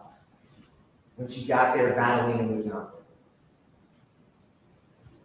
Ms. Lampkin, already growing suspicious when that happened, she'll explain that she called the Cornelius Police Department. There's a school resource officer there at the school, and detectives came in. Maybe not today. Likely on Monday, you're going to hear from Detective Brad Nichols. That worked? Okay, good. Thank you for letting me know, CJK. I think I have 159 subscribers, and I think I have 159 wrenches. What are you going to do? Oh, that's too funny.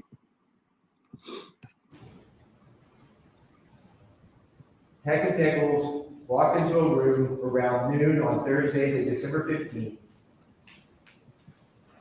While he was sitting there with the school resource officer. Detective Nichols not really knowing what's up. You'll see him. You guys are all awesome. Period. He says, somebody just called me and kind of filled me out what's going on here. Where's your daughter? Where's your stepdaughter? His response? I don't know. When's the last time you saw your stepdaughter? I don't really remember. You'll hear the confusion in Detective Nichols' voice as he tries to understand what is happening. Detective Nichols was wearing body-worn camera. You'll get to watch that. You'll hear about a 45, 50-minute conversation where the defendant explains his role in Madalena's life, where he explains, and if you listen closely, where he explains or offers 4 explanations of where Madalena could be, where she could have been over the course of the past 3 weeks, over the past 23 days. If you listen closely. Sorry, I just had to let my dog out. One of them. So the other one's going to want to have to come out now too. So you'll hear the first explanation. She's at a friend's house. What's her friend's name? Oh, Elena or something like that. I think she went to a birthday party at her house. You'll hear Detective Nichols say, that doesn't matter. You'll hear the defendant change. They'll say, well, I've seen in the news where kids sometimes get kidnapped. Maybe that's what happened.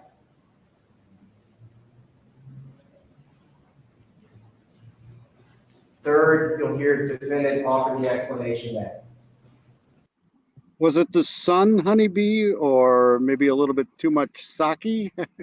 Just kidding. well, I expected her to be here at school whenever I arrived today. If you listen closely, you'll hear the fourth explanation, and that's that Madeline has been in her room for the past 23 days. You let Detective Nichols know that he believed that because the light was on in her room.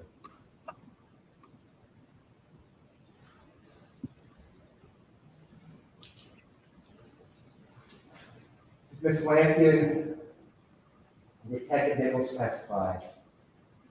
You'll see that defendant, although maybe a stepfather, that he what the fuck was the person involved in that one's life.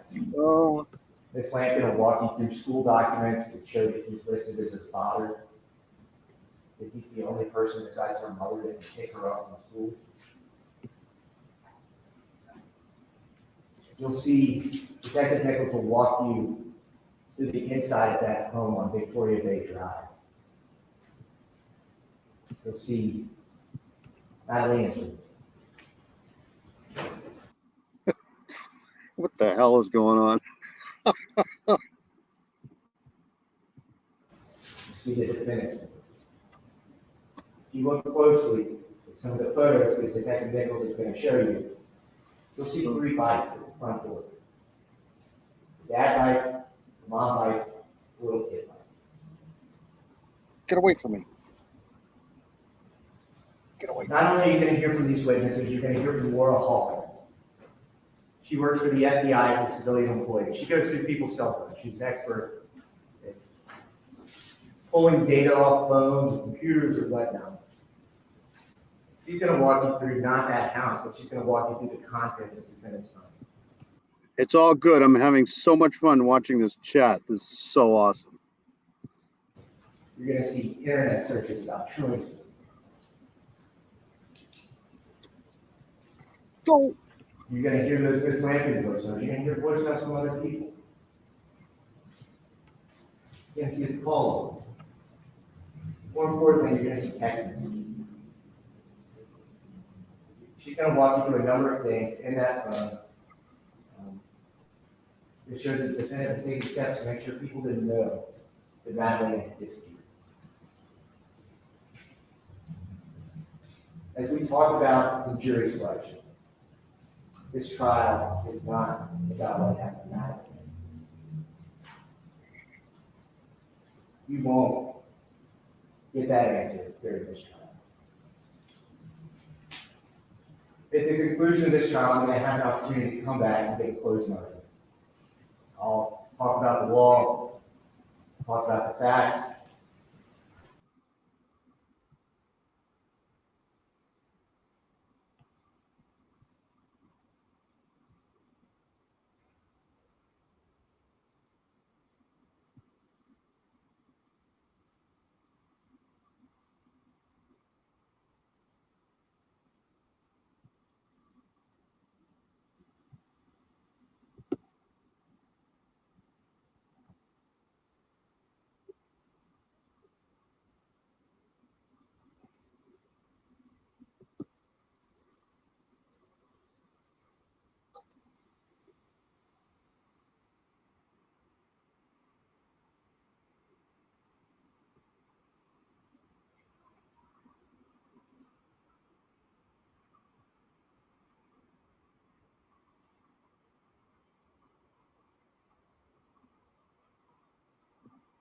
Oops, sorry.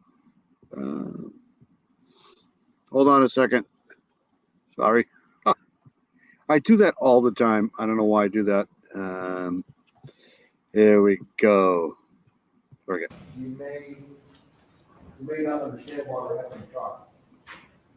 And that might be something like, okay, well, Madeline's not been reported missing, so what's the issue? Well, the reason you're thinking about it is because you don't know the story. You don't know what happened. You don't know the full picture. And so Thanks, buddy. I'm doing behind the scenes shit here. And every time I hit stop sharing, I stop sharing the wrong tab. It's so weird. we're going to get to that. Chalk it up to a senior moment, right? I did want to acknowledge with you, and we talked about this in jury selection extensively. And as the state said, we're not going to be able to answer the ultimate question of where Madeline. You know what I can't believe? I cannot believe they haven't found Caleb Harris yet. It's just amazing. is, and that's not what we're doing. We're not going to be able to tell you if she's safe, if she's not. I don't know. And I don't think that anyone knows. And we hope that she's safe. We hope that she's not. We hope that she's recovered. But I just want to put that out there in the sense that this trial is about failure to report. And I feel that it's incumbent upon me to tell you that in defending a case of this nature, that you remember to separate the issues and not think that you don't have compassion for Madeline in this portion of what happened in this story, this issue of legal liability for the failure to report. Those are two separate things. I'll tell you, when you get to be my age,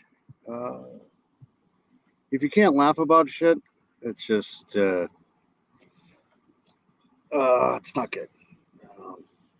Years ago, things used to be so much more not laughable, but nowadays, if you can't laugh at things, because life is laughable. And from the state's summary of the evidence here, coming back to, well, what is this about? It's 22 days. Madeline was not reported missing from her death. How is that possible? And why? Why is everything? Why is why we have trials? I think there may have been a member of the jury who was removed previously, but the question, or the comment he brought up was exactly that why is the reason that we had a trial? It was just a mechanical act. I have a boxer, lab mix, and a long-haired shepherd. And if anybody wants a dog, let me know. Application of A and B without knowing what happened and why a person did something or what someone knew at the time that it happened. That's not justice. That's not fair. In this context of failure to report a missing child for 24 hours, just by way of example, I haven't seen my child in the last 24 hours. I've been working in my office. Does that mean that I would have to report her missing? Now that's a very different context than 22 days. But you got to know the story. You have to know the why before you can make an assumption. And that is what the state's done in this case. The state has made assumptions as to what risks do. The state has made assumptions. Is it just me, or am I hearing a siren?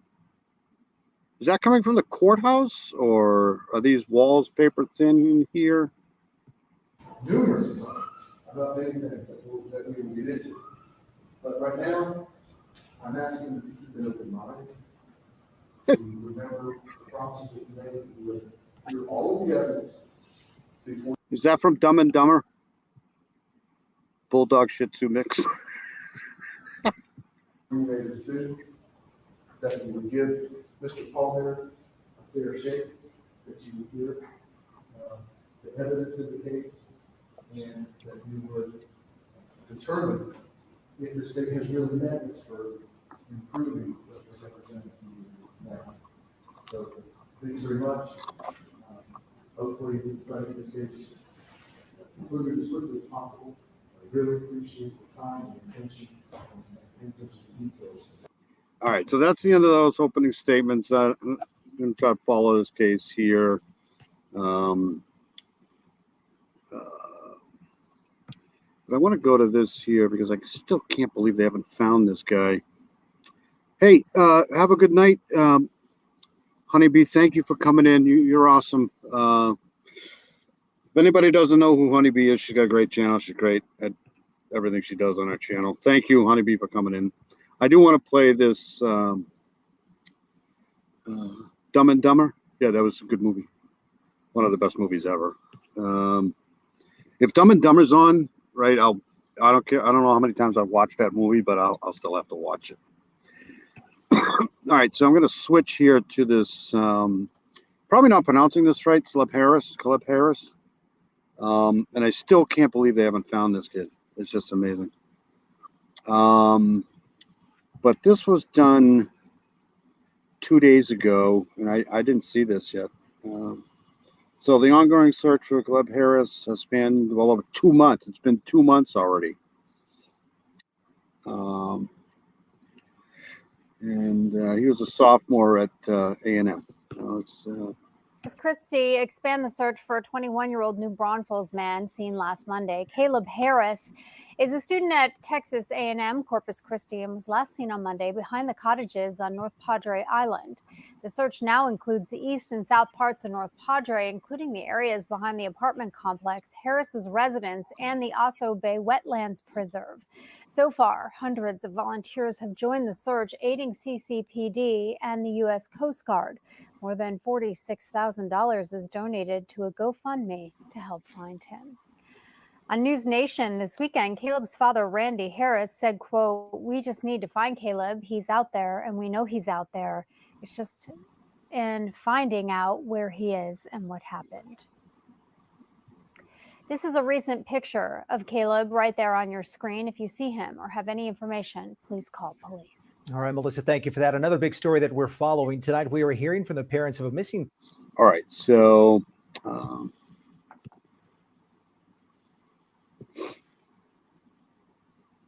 just the same thing. Thank you. Tonight, the mystery surrounding a missing college student is making headlines all across the country. Caleb Harris is a student at Texas A&M University Corpus Christi and seems to have disappeared without a trace. Matt Doherty is talking to his father and investigators about the case.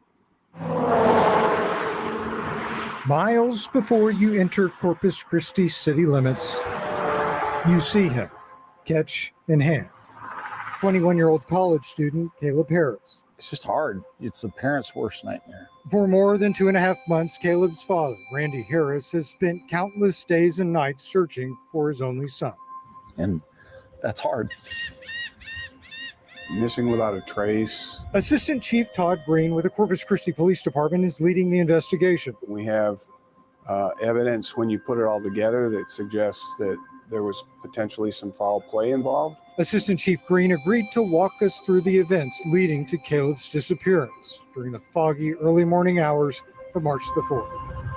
At this apartment complex not far from the campus of Texas A&M University, Corpus Christi.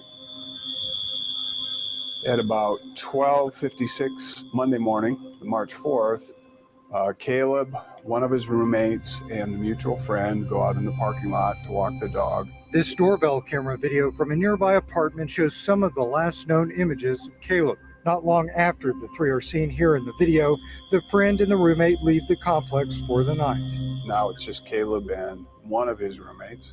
At about 2:20 in the morning, the second roommate tells Caleb, "Hey, I'm going to bed. I got class in the morning." Caleb tells the roommate, "Hey, I'm going to stay up." Yeah, this is really weird. This is I was following this case early, and then I thought they found him, but apparently not.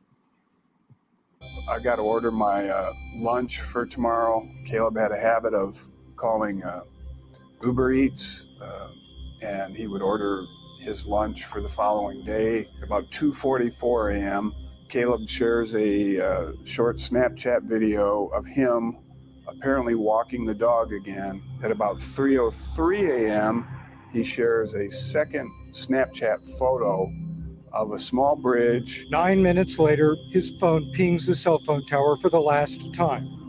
Roommates call police after they find Caleb's Uber Eats order on the doorstep. They also find Caleb's keys and a wallet on the kitchen counter, his truck still in the parking lot. And about 1:30 in the afternoon, they call Corpus Christi Police Department. One of our patrol officers responds. From there, the search begins. In the days that follow, volunteers and police canvass the area. Other local law enforcement agencies start working the case. Assistant Chief Green says he would have expected they would have more to go on at this point in the investigation. And so does his dad from his home in New Braunfels, where looking for his son has become a full-time job. It's heart-wrenching. Although his family has been broken by Caleb's disappearance, This kind of reminds me a little of Dylan Rounds here. the dad says they're still holding on to their faith. Right now, it's all they've got. Just prayer, and ask God to watch over him. So what's next? Caleb was active on social media, and detectives are hoping that data they've requested from cell phone and tech companies could help them to find answers. Yeah, that's weird. Let's go to this here. What's this? Police in Corpus Christi expand the search for a 21-year-old New Braunfels man seen last Monday. Caleb Harris is a student at Texas A&M Corpus Christi and was last seen on Monday behind the cottages on North Padre Island. The search now includes the east and south parts of North Padre, including the areas behind the apartment complex, Harris's residence, and the Oso Bay Wetlands Preserve. So far, hundreds of volunteers have joined the search, aiding CCPD and the U.S. Coast Guard. More than $46,000 is donated to a GoFundMe to help find him. On News Nation this weekend, Caleb's father, Randy Harris, said, quote, "We just need to find Caleb. He's out there, and we know he's out there. It's just in finding out where he is and what happened." This is a recent picture of Caleb right there on your screen. If you see him or have any information, please call police. I don't know if there was water underneath that bridge or not. I'm assuming there was. All right, Melissa, thank you for that. Another big story that we're following tonight. We are hearing from the parents of a missing college student from New Braunfels. Yeah, he's got a lot of descriptions and all of them good. Caleb Harris, though, was last seen on North Padre Island on March 4th. Those descriptions: big brother, protector, friend, all around good guy. Tonight, exclusively on News 4 San Antonio, we talk with the parents of missing New Braunfels native Caleb Harris. Determined to find their son, Caleb's parents, Randy and Becky Harris, are in Corpus Christi, where Caleb attends Texas A&M. They're in Corpus Christi. Tonight, we answer questions as the search is in its second week. I still believe he's alive somewhere. And it's really hard to understand. Hard for people who aren't like Randy and Becky Harris, whose hope and optimism are. I'll have to get back into this case because this is I think this was a really weird disappearance here.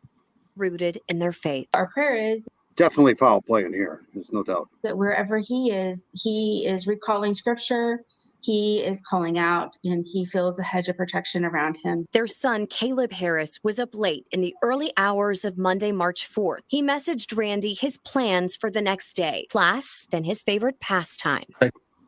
Look at this beach. Did you see that beach? Holy crap. Day, class, then his favorite Wow, look at that. Isn't that nice? pastime. Texted me about different lures and stuff, YouTube stuff and stuff that they're looking forward to going fishing the next day. He sent his younger sister a Snapchat around 2:45 a.m. Then his phone went silent. It died or was powered off. There's just so many freaking cases, I try to cover most of them that don't get a lot of attention, but there's just so many freaking cases. It just sucks. You sometimes forget about these, but Caleb had ordered Uber Eats. He went outside to wait. The driver arrived and left the food. Caleb was gone. They did investigate the driver of the Uber Eats, and they, so far what we've determined is that she was not involved. Without shoes, without his car keys, without his wallet, just gone. The CCPD are out all over town doing door-to-door searches, spot searches, anything, any kind of. This was done 2 days ago. tips that come up, anything that comes in, they're on it immediately. This week, the search expanded. We did some bloodhound searches, had Coast Guard out with their helicopters. We've had everything. As far as today goes, Like I get updates on my computer, especially for the missing people that go missing. I really, try to focus on stuff like that. But if you go through, like, every state has its own cold case files that are just unsolved. I mean, you could literally just do lives for the rest of your life just on those. It's just and that's just those, right? It's not just the new stuff that comes in, right? But 70s, 80s, 90s, it's just so, I like to focus sometimes on stuff that people don't hear about to get, some of the information out there for people, but there's just so many freaking cases. It's just, how do you keep focused on just, Multiple pages have popped up on social media sites, mainly Facebook, dedicated to finding and sharing information about Caleb. Be wary of misinformation. none of the other pages. Yeah, I honestly feel bad for the parents, because the other ones are going to, somehow deal with this, right? Just, I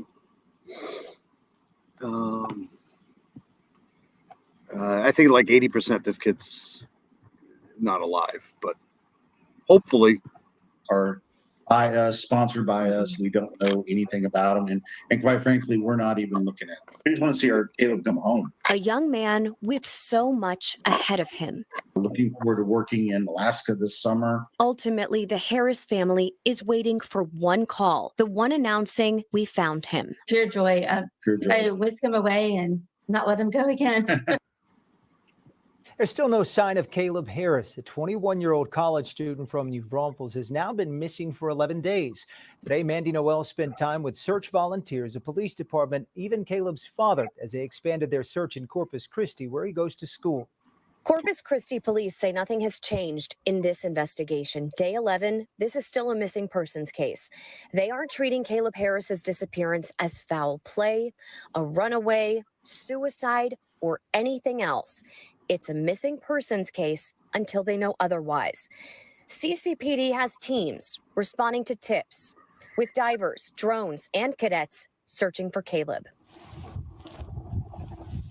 A team of volunteers is also searching. Everything highlighted in pink is what we've personally searched ourselves. You got to love the volunteers, man. Every one of these cases, it seems like there's always a bunch of people that stop everything and just help people out. It's just, it's awesome that people do that, For the last week, these teams have walked and kayaked, gone through dunes, up and down. Sometimes, though, it could be a problem, right? Like in the, especially in the Delphi case, the initial search from like 5 to 12, and who knows whoever was searching that night, that was so uncoordinated that it probably wasn't a good thing. On shoreline. Today, it's a field close to Caleb's apartment. So we're gonna line up right past the stick stuff, and we're gonna line up. Hey, for instance, going that way, and then we'll come back out of this, come back up this way in this field, scouring for any sign that he was here. The Harris family is very appreciative of all the volunteers from New Braunfels, from San Antonio, and the locals here from Corpus Christi that are getting out here and volunteering their time to look for Caleb. The Corpus Look at this microphone. Christi Police Department also says it's grateful. There are students that are organizing searches and volunteering their time as well. And the Corpus Christi Police Department says as long as these... You could probably kill something with this microphone. Searches are being done in an organized and structured way, they fully support it. If people show up, we give them flyers and send them to a certain part of town. Mother, father, and little sister continue hoping. It's gut-wrenching. It's horrible. the emotions it's an emotional roller coaster. They watch as CCPD checks on new leads. The Coast Guard helicopter searched on Tuesday. Another group brought in bloodhounds. Police can't say if they found anything, but Caleb didn't leave with much. Not shoes, a wallet, or his keys. There's nothing missing but him and his phone. I mean, that's telling me that he was probably either, and I hate to say this, but either unalived there and taken out of there and dumped somewhere, or taken out of there unalived and dumped somewhere. That's what that's telling me. And it's powered off. Randy Harris says, don't speculate, don't share theories, share his missing flyer, and share information from verified news sources. The number one thing people can do which is what I just didn't do. Is pray and keep his name out there on social media. In Corpus Christi, Mandy Noel, News 4 San Antonio.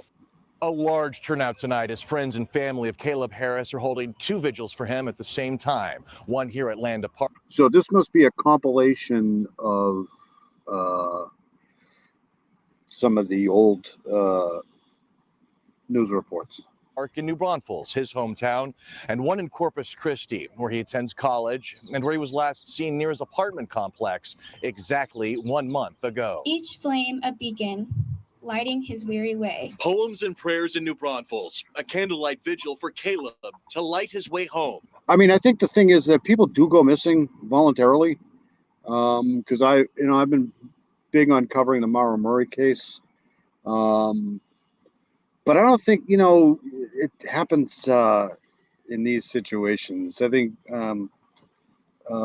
there's definitely a difference between people going missing voluntarily and stuff like this here, where there's no shoes. I mean, there's I just covered a case last night. Same thing. Car was just abandoned on the side of the highway. I mean, people just don't do that. Have him come home to us where he belongs. As he prays for a miracle night and day. The same scene in Corpus. There's more power in prayer. There's more people that are praying, the better. And so we decided to do it at the same time. 30 seconds of silence, one for each day Caleb's been missing. This past month, unbearably hard for his mom, Becky. It feels like it's not happening to me. It's somebody else's story. And $50,000 reward. Wow. And so it makes it surreal. A sophomore at Texas A&M Corpus Christi, Caleb was up late in the early morning. That's a great question, buddy. I'm pretty sure they found fibers, hair fibers, probably from the dog. Hours of March 4th, sent his younger sister a Snapchat around 2:45 a.m. Then his phone went silent. It died or was powered off. Caleb had ordered some Uber Eats, went outside to wait, but when the driver got there and left the food, Caleb was gone. I have no idea what happened. I feel strongly that he was taken. No shoes, no car keys, no wallet, just gone. But I still feel strongly that we will find him. Corpus police say they have a team of detectives working the case. Volunteers and crews have searched hundreds of acres in and around his complex. They've combed through surveillance video. To me, this has every appearance of some sort of how do I put this, jealousy maybe, or maybe was messing around with the wrong chick. But the night was so foggy, it's hard to see. Maybe you have a friend, a neighbor, a relative. If they have a house or a condo down there, ask them to check their cameras. There's cameras everywhere, and we just really need people checking those cameras. Somebody has had to see something, and somebody knows where he is. Hope and trust in God, his only solace. Is that like the same thing as the Lady Bird Lake thing, Heather? Because I know drownings happen all the time, but they usually keep statistics on that. So if there's an over average amount of those, usually they'll take notice of that. Yeah.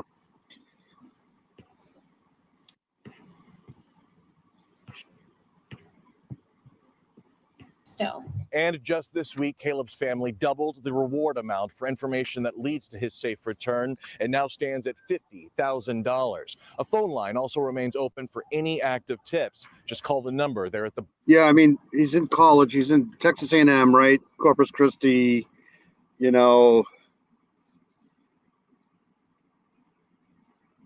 Really? Smiley face victims was a friend. Yeah, absolutely. Yeah, I mean, this to me sounds like something like that. Bottom of your screen.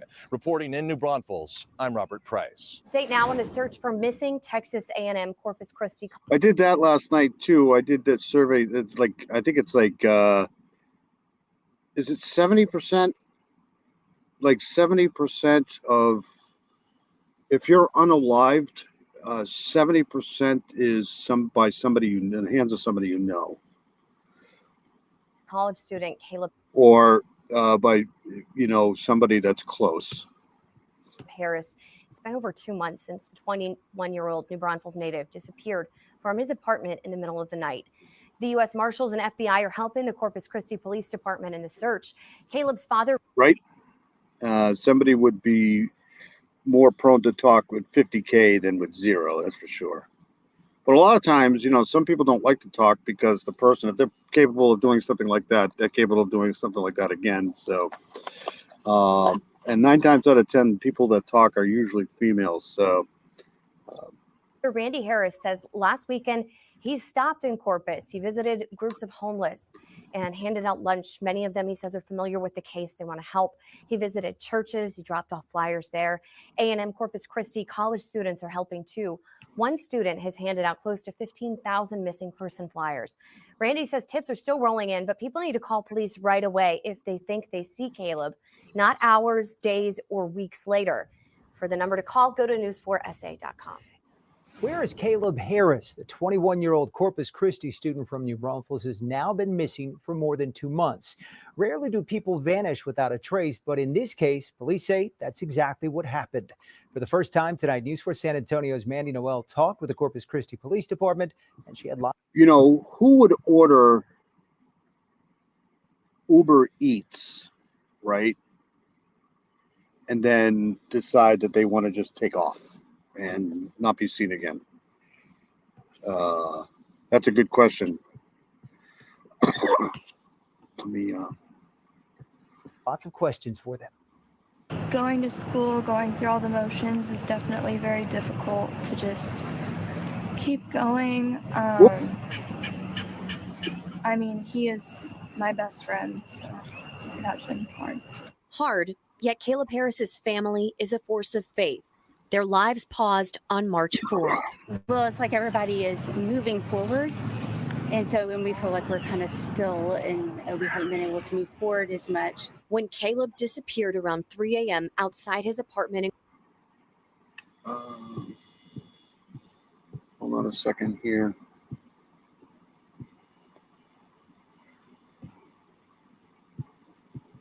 I think this is the right one. So Padre Island is a barrier island along the southern coast of Texas.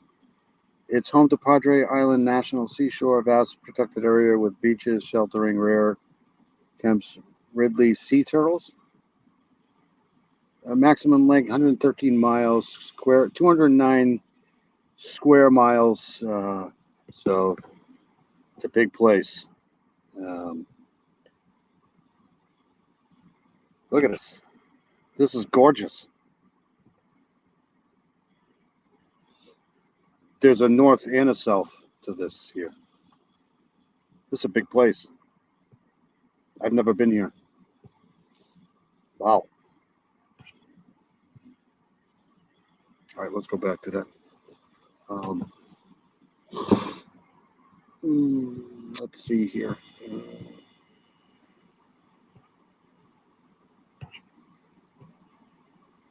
Then the other thing is yeah, there's no doubt. They usually don't tell the family anything, so in Corpus Christi. It's the most unusual missing person case that I've been involved in Is it really? my career. And I think most of the detectives that are working on it would agree. Corpus Christi Assistant Police Yeah, I mean, no, I just like if you're gonna order Uber Eats, you're probably gonna want to sit there and wait for it. I mean, he was standing outside waiting for it. I think is what they said, right? So, I don't think he's gonna take off. And it seems like something happened between him ordering that and the driver getting there. So you're probably talking about what, 15, 30, 45 minutes maybe of time waiting.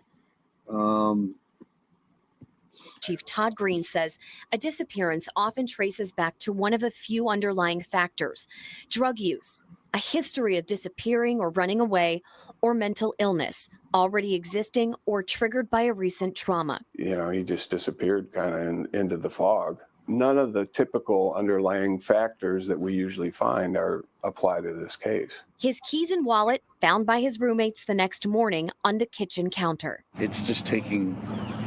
He had roommates? Hold on a second. You know, he just disappeared kind of into the fog. None of the typical underlying factors that we usually find are applied to this case. His keys and wallet found by his roommates the next morning. So he had roommates on the kitchen counter. It's just taking a long time. I mean, I'd go there for spring break, buddy. Looks like a pretty good place. We've all felt like we would have him These poor people. I mean, honestly. back by now. Back in New Braunfels, packed up and home for the summer with his parents, Randy really and hard to Becky, understand. and his sister, Andy, who turned 17 in the weeks after her brother's disappearance. He definitely would have been down for my birthday. And going into senior year will be hard without him. Another milestone missed. He takes me everywhere. I know all of his friends. I have like a lot of brothers. Caleb is supposed to start a summer job in Alaska. For now, everything is on hold. We understand the public's frustration that we're not putting out more information. Green says he knows people think CCPD haven't been active. That's not the case. They've conducted widespread searches and collected dozens of surveillance videos. They've sent out bloodhounds to try to catch his scent, dispatched divers to muck through waterways, and drones to search over. Yeah, that's going to suck for her, for sure. This is a big place, though. Head. After that first week, it kind of evolved into digital data evidence. The only thing he left his apartment with March 4th was his cell phone. It hasn't been found. Police do have his computer. Let me tell you something, okay? He didn't leave with his cell phone. He might have left, but somebody else probably had that cell phone. Or, yeah. An iPad. When we're dealing with these providers, cell phone providers, social media, websites, and whatever, we have to issue search warrants or subpoenas. And once we do that, it takes time, days to weeks for that information to come back. CCPD is working with the U.S. Marshals, the FBI, Texas Rangers, meeting virtually several times a week. We just wrote 15 additional search warrants here within the last 2 days. Online, the Harrises and Green see rampant speculation. We are real people. This is actually happening to us. It's not an episode of Tracker. People that are speculating and are spreading rumors, they're making it harder for the police to get a direction as what to do. Are we still investigating this as a missing persons case? Well, it is a missing persons case, but we certainly believe there's the possibility of some foul play involved. How great of a possibility? The more evidence that we gathered tends to show that he left, probably voluntarily, but didn't return. Now, there are rumors of witnesses spotting Harris. Do you think he left voluntarily? I don't know. Harris, and we also asked the assistant. Yeah, me too. I hope he's found safe. You know, that's a human thing, right? But I don't think he left voluntarily, Chief about that, but he says the department believes no credible witness has reported having seen Caleb on that early March 4th morning. If you have any information on Caleb's disappearance or for the tip line and more information, head to news4sa.com. Where is Caleb Harris? The 21-year-old Corpus Christi student from New Braunfels has now been missing for more than 2 months. Rarely do people vanish without a trace, but in this case, police say that's exactly what happened. For the first time tonight, News 4 San Antonio's Mandy Noel talked with the Corpus Christi Police Department, and she had lots of questions for them. Going to school, going through all the motions is definitely very difficult to just keep going. I mean, he is my... I've done numerous interviews with police officers, FBI, investigators, and they all... All right, so I switched it up a little bit because I'm going to cover some of this court TV special here with the Delphi thing here. Let's go back. All right, let's do this. Shame on you, Rich! Because I think that was just replaying. And then I'll get out of here. I'm going to cover some of this. So this was done 3 weeks ago. And I played a little of this a few weeks ago, but now I want to play some of the rest of it. This was the now infamous court TV special here. I believe they sacrificed a girl and killed another one. And law enforcement insists no one's ever been cleared. Yes, I did hear the rumors about RA, yes. Can you provide any comment? Journalism. It's time for you guys to start being journalists.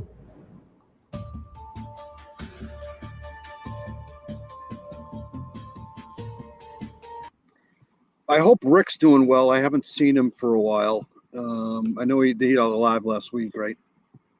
Rick Snade's a great guy. I don't care what anybody says. I really have a lot of respect for Rick. Don't always agree with Rick, but when everybody started to do the Flora thing, I think it was last year, he stepped up and did his stuff on Flora. So, I have a lot of respect for Rick. I've been following Rick Snade for a long time.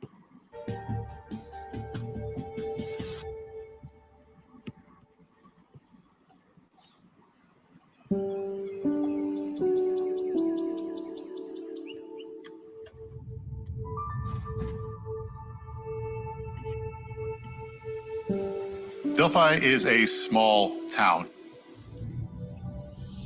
I mean, like I've said before, I don't have a problem with people's opinions as long as they're not, putting a lot of blame on families. Families are, unless there's evidence, because a lot of times, I mean, you have to look at the family when it comes to stuff because, like I just said, a lot of times people are usually unalived by people that they know. So, but have a good night, CJK. Really appreciate you coming in. CJK is awesome. I'm glad you got a wrench. Sorry I didn't do that earlier. But I hope you have a great rest of the weekend. All right, so let's go here. I forgot what I was just saying. So The downtown is 2 blocks. It has a main street, literally a main street. Hoosier Cold Case too. Hoosier Cold Case is awesome. Old courthouse, wonderful restaurant called the Stonehouse Grill, which has amazing breakfasts. And it just has a regular American. And I mean, Rick's a bass guitar player. So, I mean, you can never find a good bass guitar player, ever. A small town cliche, almost, flavor and feel.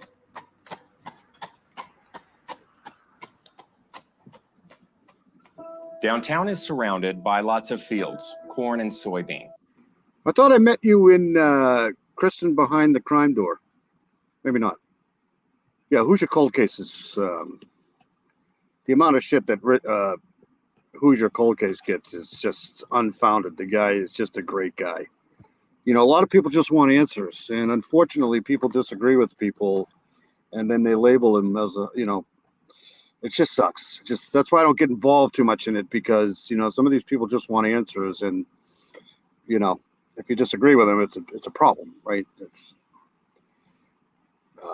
Hoosier Cold Case is a freaking phenomenal person. And lots of farmland. The Historic Trails of Delphi is a popular spot in town for people to go to. It's a little bit outside of town. It's just a beautiful place filled with... Abigail Joyce Williams. Surgical was last seen wearing a gray zip-up sweatshirt and a red shirt with a red shirt under it and jeans. On the afternoon of February 13th, 2017, Abby and Libby were dropped off at the trails that lead to the Monon High Bridge. They were supposed to be picked up by Libby's father at 3 p.m. They never turned up. The search started around 5:30. Oh, upset, confused, obviously very distraught. Just worried. All I want to do is have it. When I first started following this case, when it started,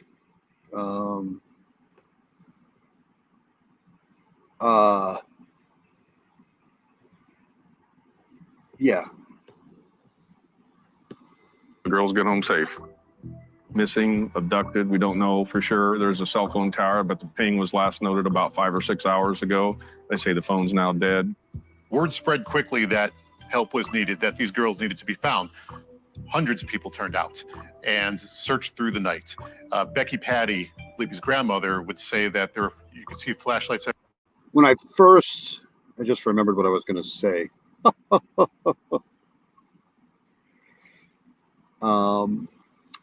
When I first started following this case and I first saw the image of the bridge guy, I said, that's Mike Patty. Same height.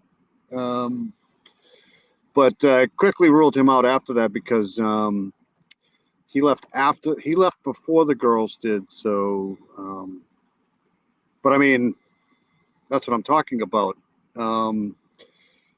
Everybody kind of looks the same out there.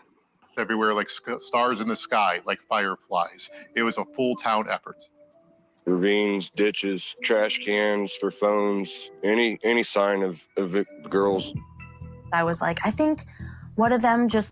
When it comes down to it, man, and I'll keep saying this until the day I die, brother, it's all about the victims. It's all about these two kids. That's all I care about, man. It's, if Richard Allen is guilty of doing this, I hope he gets the worst fucking possible punishment ever imaginable in history. If he's not, then different subject. But I don't care who did this. I just want the person to suffer immense pain. Just like fell off the bridge and maybe broke their leg, and then the other one went down to help them and maybe they got hurt. All options are on the table. Did they run away? Did they go to a party? Did they fall off the bridge? Did they get injured? No one had any idea. Ron Logan, we know Ron Logan was home. I mean, we know that. I know that. Where was he? He wasn't anywhere else but home. And I have suspicion that Ron Logan probably heard something that day, and probably didn't think anything of it. I mean, it's his property. I used to live in the woods too. I can hear stuff all over the place, trees cracking and stuff. I know exactly where the tree was. And then when people came knocking on his door that night because two girls were missing, it's possible he went out and looked. And I don't know where I stand anymore on that, but I would not be surprised if he found those girls that night. I just...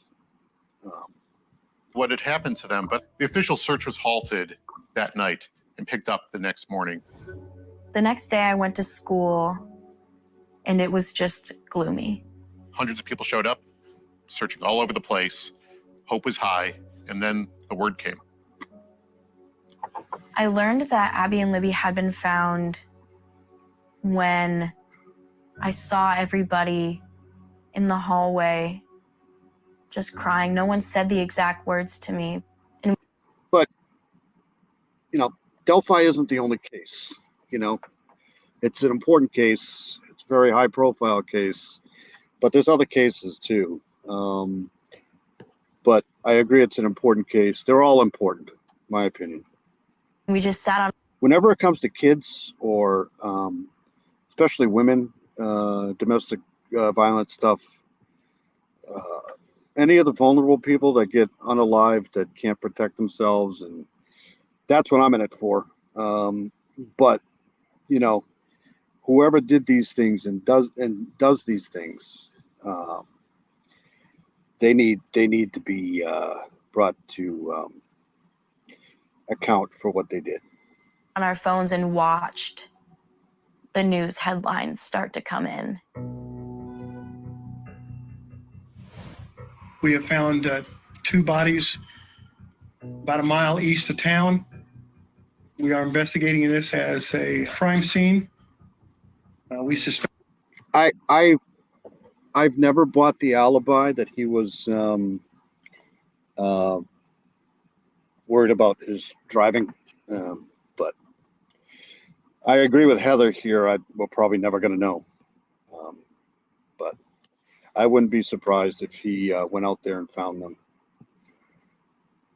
Suspect foul play. And that's when he decided he needed to create an alibi. They didn't identify them as Abby and Libby, but everyone knew. I knew it was them. I wasn't in a position to John Benet Ramsey, for me, that's when I really started to get into true crime. hear it. I just was truly traumatized. Like my body was just in fight or flight. I didn't know exactly what all foul play entailed, but when my mom started to tell me someone hurt them and someone wanted them to die, for me, it was so difficult to process. News stations started showing up to my house. I couldn't enter my home without someone asking, "What happened? Do you have any information?" And I'm just trying to process the fact that my 2 best friends were just murdered, let alone trying to balance a. If you lie during a murder investigation, you deserve all of the fucking punishment that comes with that, because lying during a murder investigation will get a lot of years. You're going to get a lot of attention, period. Media presence at 13, like it was so terrifying. Basically, we have identified the bodies of the 2 females that were found out yesterday. Abigail J. Williams, 13, of the Delphi area, and Liberty. I agree. I mean, who can't feel for these kids? I mean, if you're human, this was a brutal murder. This is nothing. I just can't imagine being the investigators that walked up upon the scene. It's heartbreaking. Rose Lynn German, 14, of the Delphi area. Family has been notified. This is considered a double homicide investigation. Yeah, I had known that Abby and Libby were active on some kind of sites where you could meet new people. And part of me thought that might have something to do with it, that maybe they had met someone online. We have nobody in custody. Who does this remind you of? Today is a day. It's not the day, but it's a day. Someday will be the day, but not today. Today is not that day. That's tentacles, plenty of tentacles. At this time, I have absolutely no respect for Tobe Lesenby at all, period. I freaking hate the guy. Huh. The next day, police released a picture of a man on the bridge. He appears to be wearing a blue coat, blue pants, and boots. They don't say where this picture comes from, but the way he treated Libby's mom is just inhuman, period. they do say that they are looking for this person and they want to talk to him. When I first saw that. And I don't care if people come after me for saying you're talking bad about law enforcement. That guy, yeah, that guy deserves everything he gets. He's an idiot. Image. I just wanted to solve it immediately. I was flipping through every single person I'd ever seen in my entire life who might walk like that, who might appear like that. And the first thing that I noticed when I saw it was the pockets, that they were filled, that there was something along like the waist area. See, I truly don't care what I say. If I see it, I'm going to say it. And I'll be the first person, law enforcement's great. I mean, this is what you want. You want these people to investigate these things and not stop. But I'll also be the person to come out and say, he's a dumbass, period. And to me, I just immediately was like, that's either a knife set or a gun. At this point, no one knows where this picture had come from, so speculation was rampant. Was he caught on a trail cam? And if they had that image, what else did they have? This picture had actually come from Libby's phone. She had captured that image. I mean, I'm sorry, you don't treat the mother of a unalive child like that. You just don't. Just not human. Not only that, she had also captured his voice. And for the first time, we hear that this man is the prime suspect in the murders of Abby and Libby. How many people are tired of seeing the same freaking people in this case? Like Barbara McDonald, and my God, it's just... Finding out that Libby had recorded him, I felt proud of her. And then in July of 2017, police release a composite sketch. They say that the man they're looking for in the sketch is between 5'6" and 5'10", weighs between 180 and 220 pounds, and has reddish brown hair. I couldn't think of anyone that I thought... This is like all over the map here, right? 5'6" to 5'10". I was pretty sure the guy was no taller than 5'10". That's my opinion. But 180 to 220 pounds, not sure. Reddish brown hair. This is all coming, the reddish brown hair thing is all coming from Betsy Blair. Looked like that, but then again, I thought of everyone who looked like that. Like, he just looked like every other guy I'd ever seen in this town. I couldn't place anyone specific to the person I really feel bad for is Abby's mom, because she didn't want Abby out the bridge at all, and that would piss me off, because I don't know if she got a call before they went there. All I know is she didn't want her on that bridge. the sketch, and that was frustrating. Who was this person? Was he a trucker passing through? Could he have been a drifter? Was he a serial killer? This is really when the people in town started to pay attention and start to look around. I don't know if you guys remember Kat. Kat was awesome. There's a lot of guys that have come and gone in this case that were really good. I've followed most of them, but there's a lot of dumbasses too, and they all know who they are. Numerous interviews with police officers, FBI, investigators, and they all, I mean, when you get asked, do you have any answers? You just want to have an answer. But I remember Daniel Nations. Remember Daniel Nations? I mean, I remember at one point he was the guy. Everybody was pretty much on board that he was the guy that did this, and they ruled him out like the next day on the bridge. I'll never forget that that 1 year anniversary press conference with Doug Carter and all those guys on the bridge on the trail that day, and they looked so depressed. Like they looked like so. They had no clue. They had absolutely no clue. Nothing. Zippo. Didn't. And then 2 years into the investigation, a whole new direction. to the killer, who may be in this room. We believe you are hiding in plain sight. Fucking guy. That's setting people, this whole press conference right here. This press conference right here sent everybody off the cliff.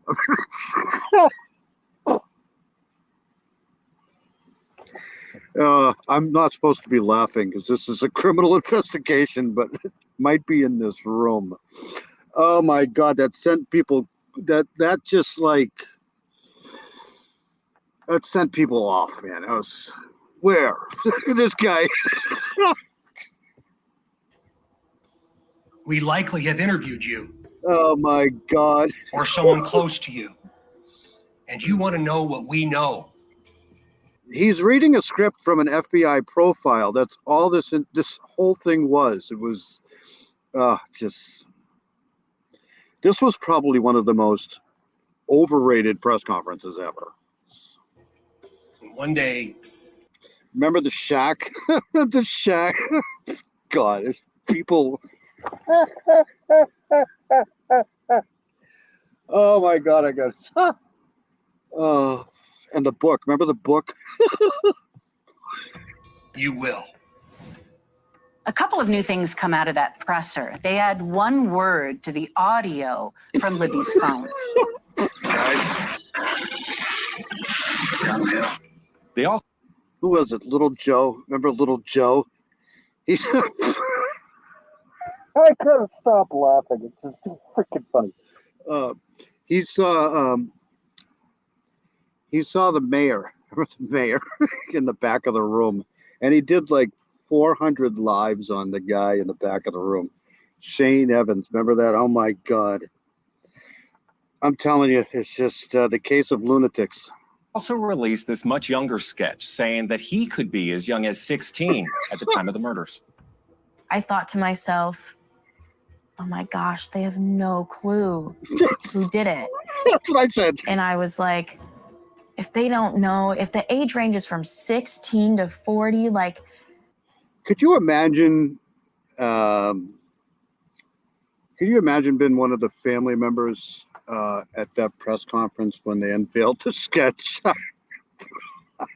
I would have literally got up and left. You got it? That was so weird. It was so weird. I was like, do they know anything about him? They don't. They know nothing. Do they have anything at all? I was hopeless. And that to me was my worst fear, that they wouldn't end up arresting anyone and they would just become another case. You know, I hate to say it because it's God, I got to stop laughing. And I'm not even drinking. They should do a spoof reel on this whole case, man. It's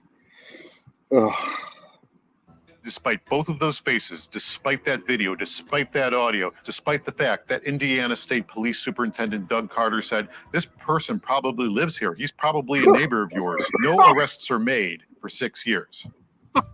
Coming up. I am proud to report to you that an arrest has been made. I think everyone's first reaction was, who? Oh my God. I'm sorry for laughing, but this case here, thank you, Heather. It's just, you want answers. If your family, want answers, but at this point, if I was a family or part of the family, I'd be pissed off at everybody. Prosecution, defense, judge, everybody. This is just a lunatic case, man. This is just, what they call the lunatic fringe, man. Anyways, I'm going to get the fuck out of here. I'm laughing too much. It's just so fucking funny. The shack. Remember the shack? You had people looking up movies and it's so weird. It's just so bizarre. And then the tentacles and other actors. I mean, they sealed the freaking PCA for a month, right? For no reason. The reason that dumbass Nick McClelland said he sealed the PCA had nothing to do with the reason why they sealed the PCA. It's just so weird. What are you going to do?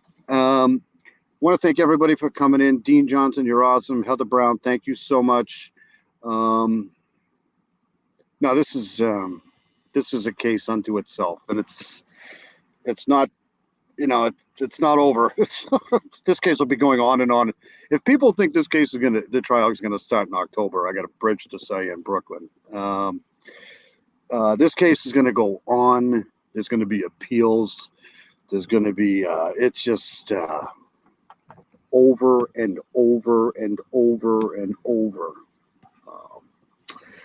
I want to thank Honeybee for coming in. Honeybee was great. Honeybee is great.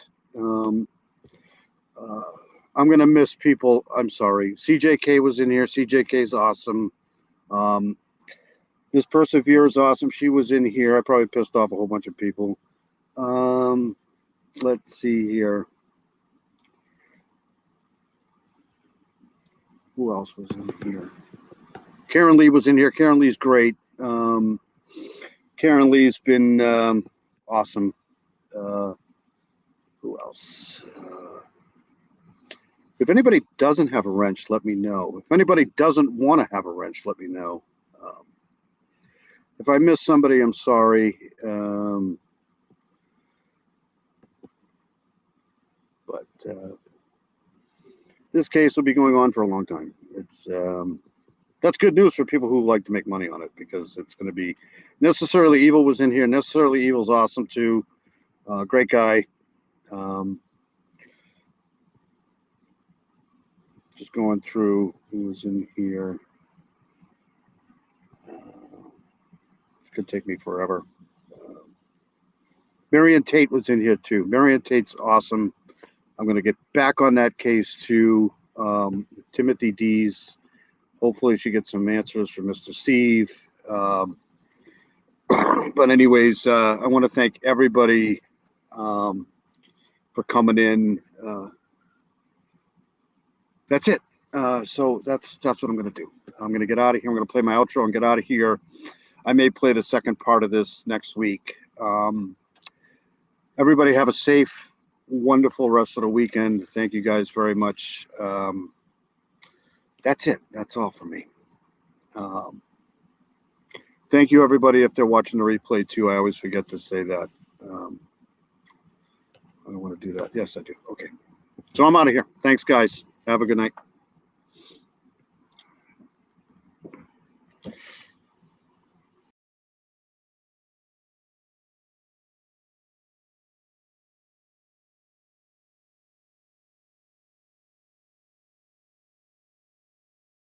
Mm-hmm.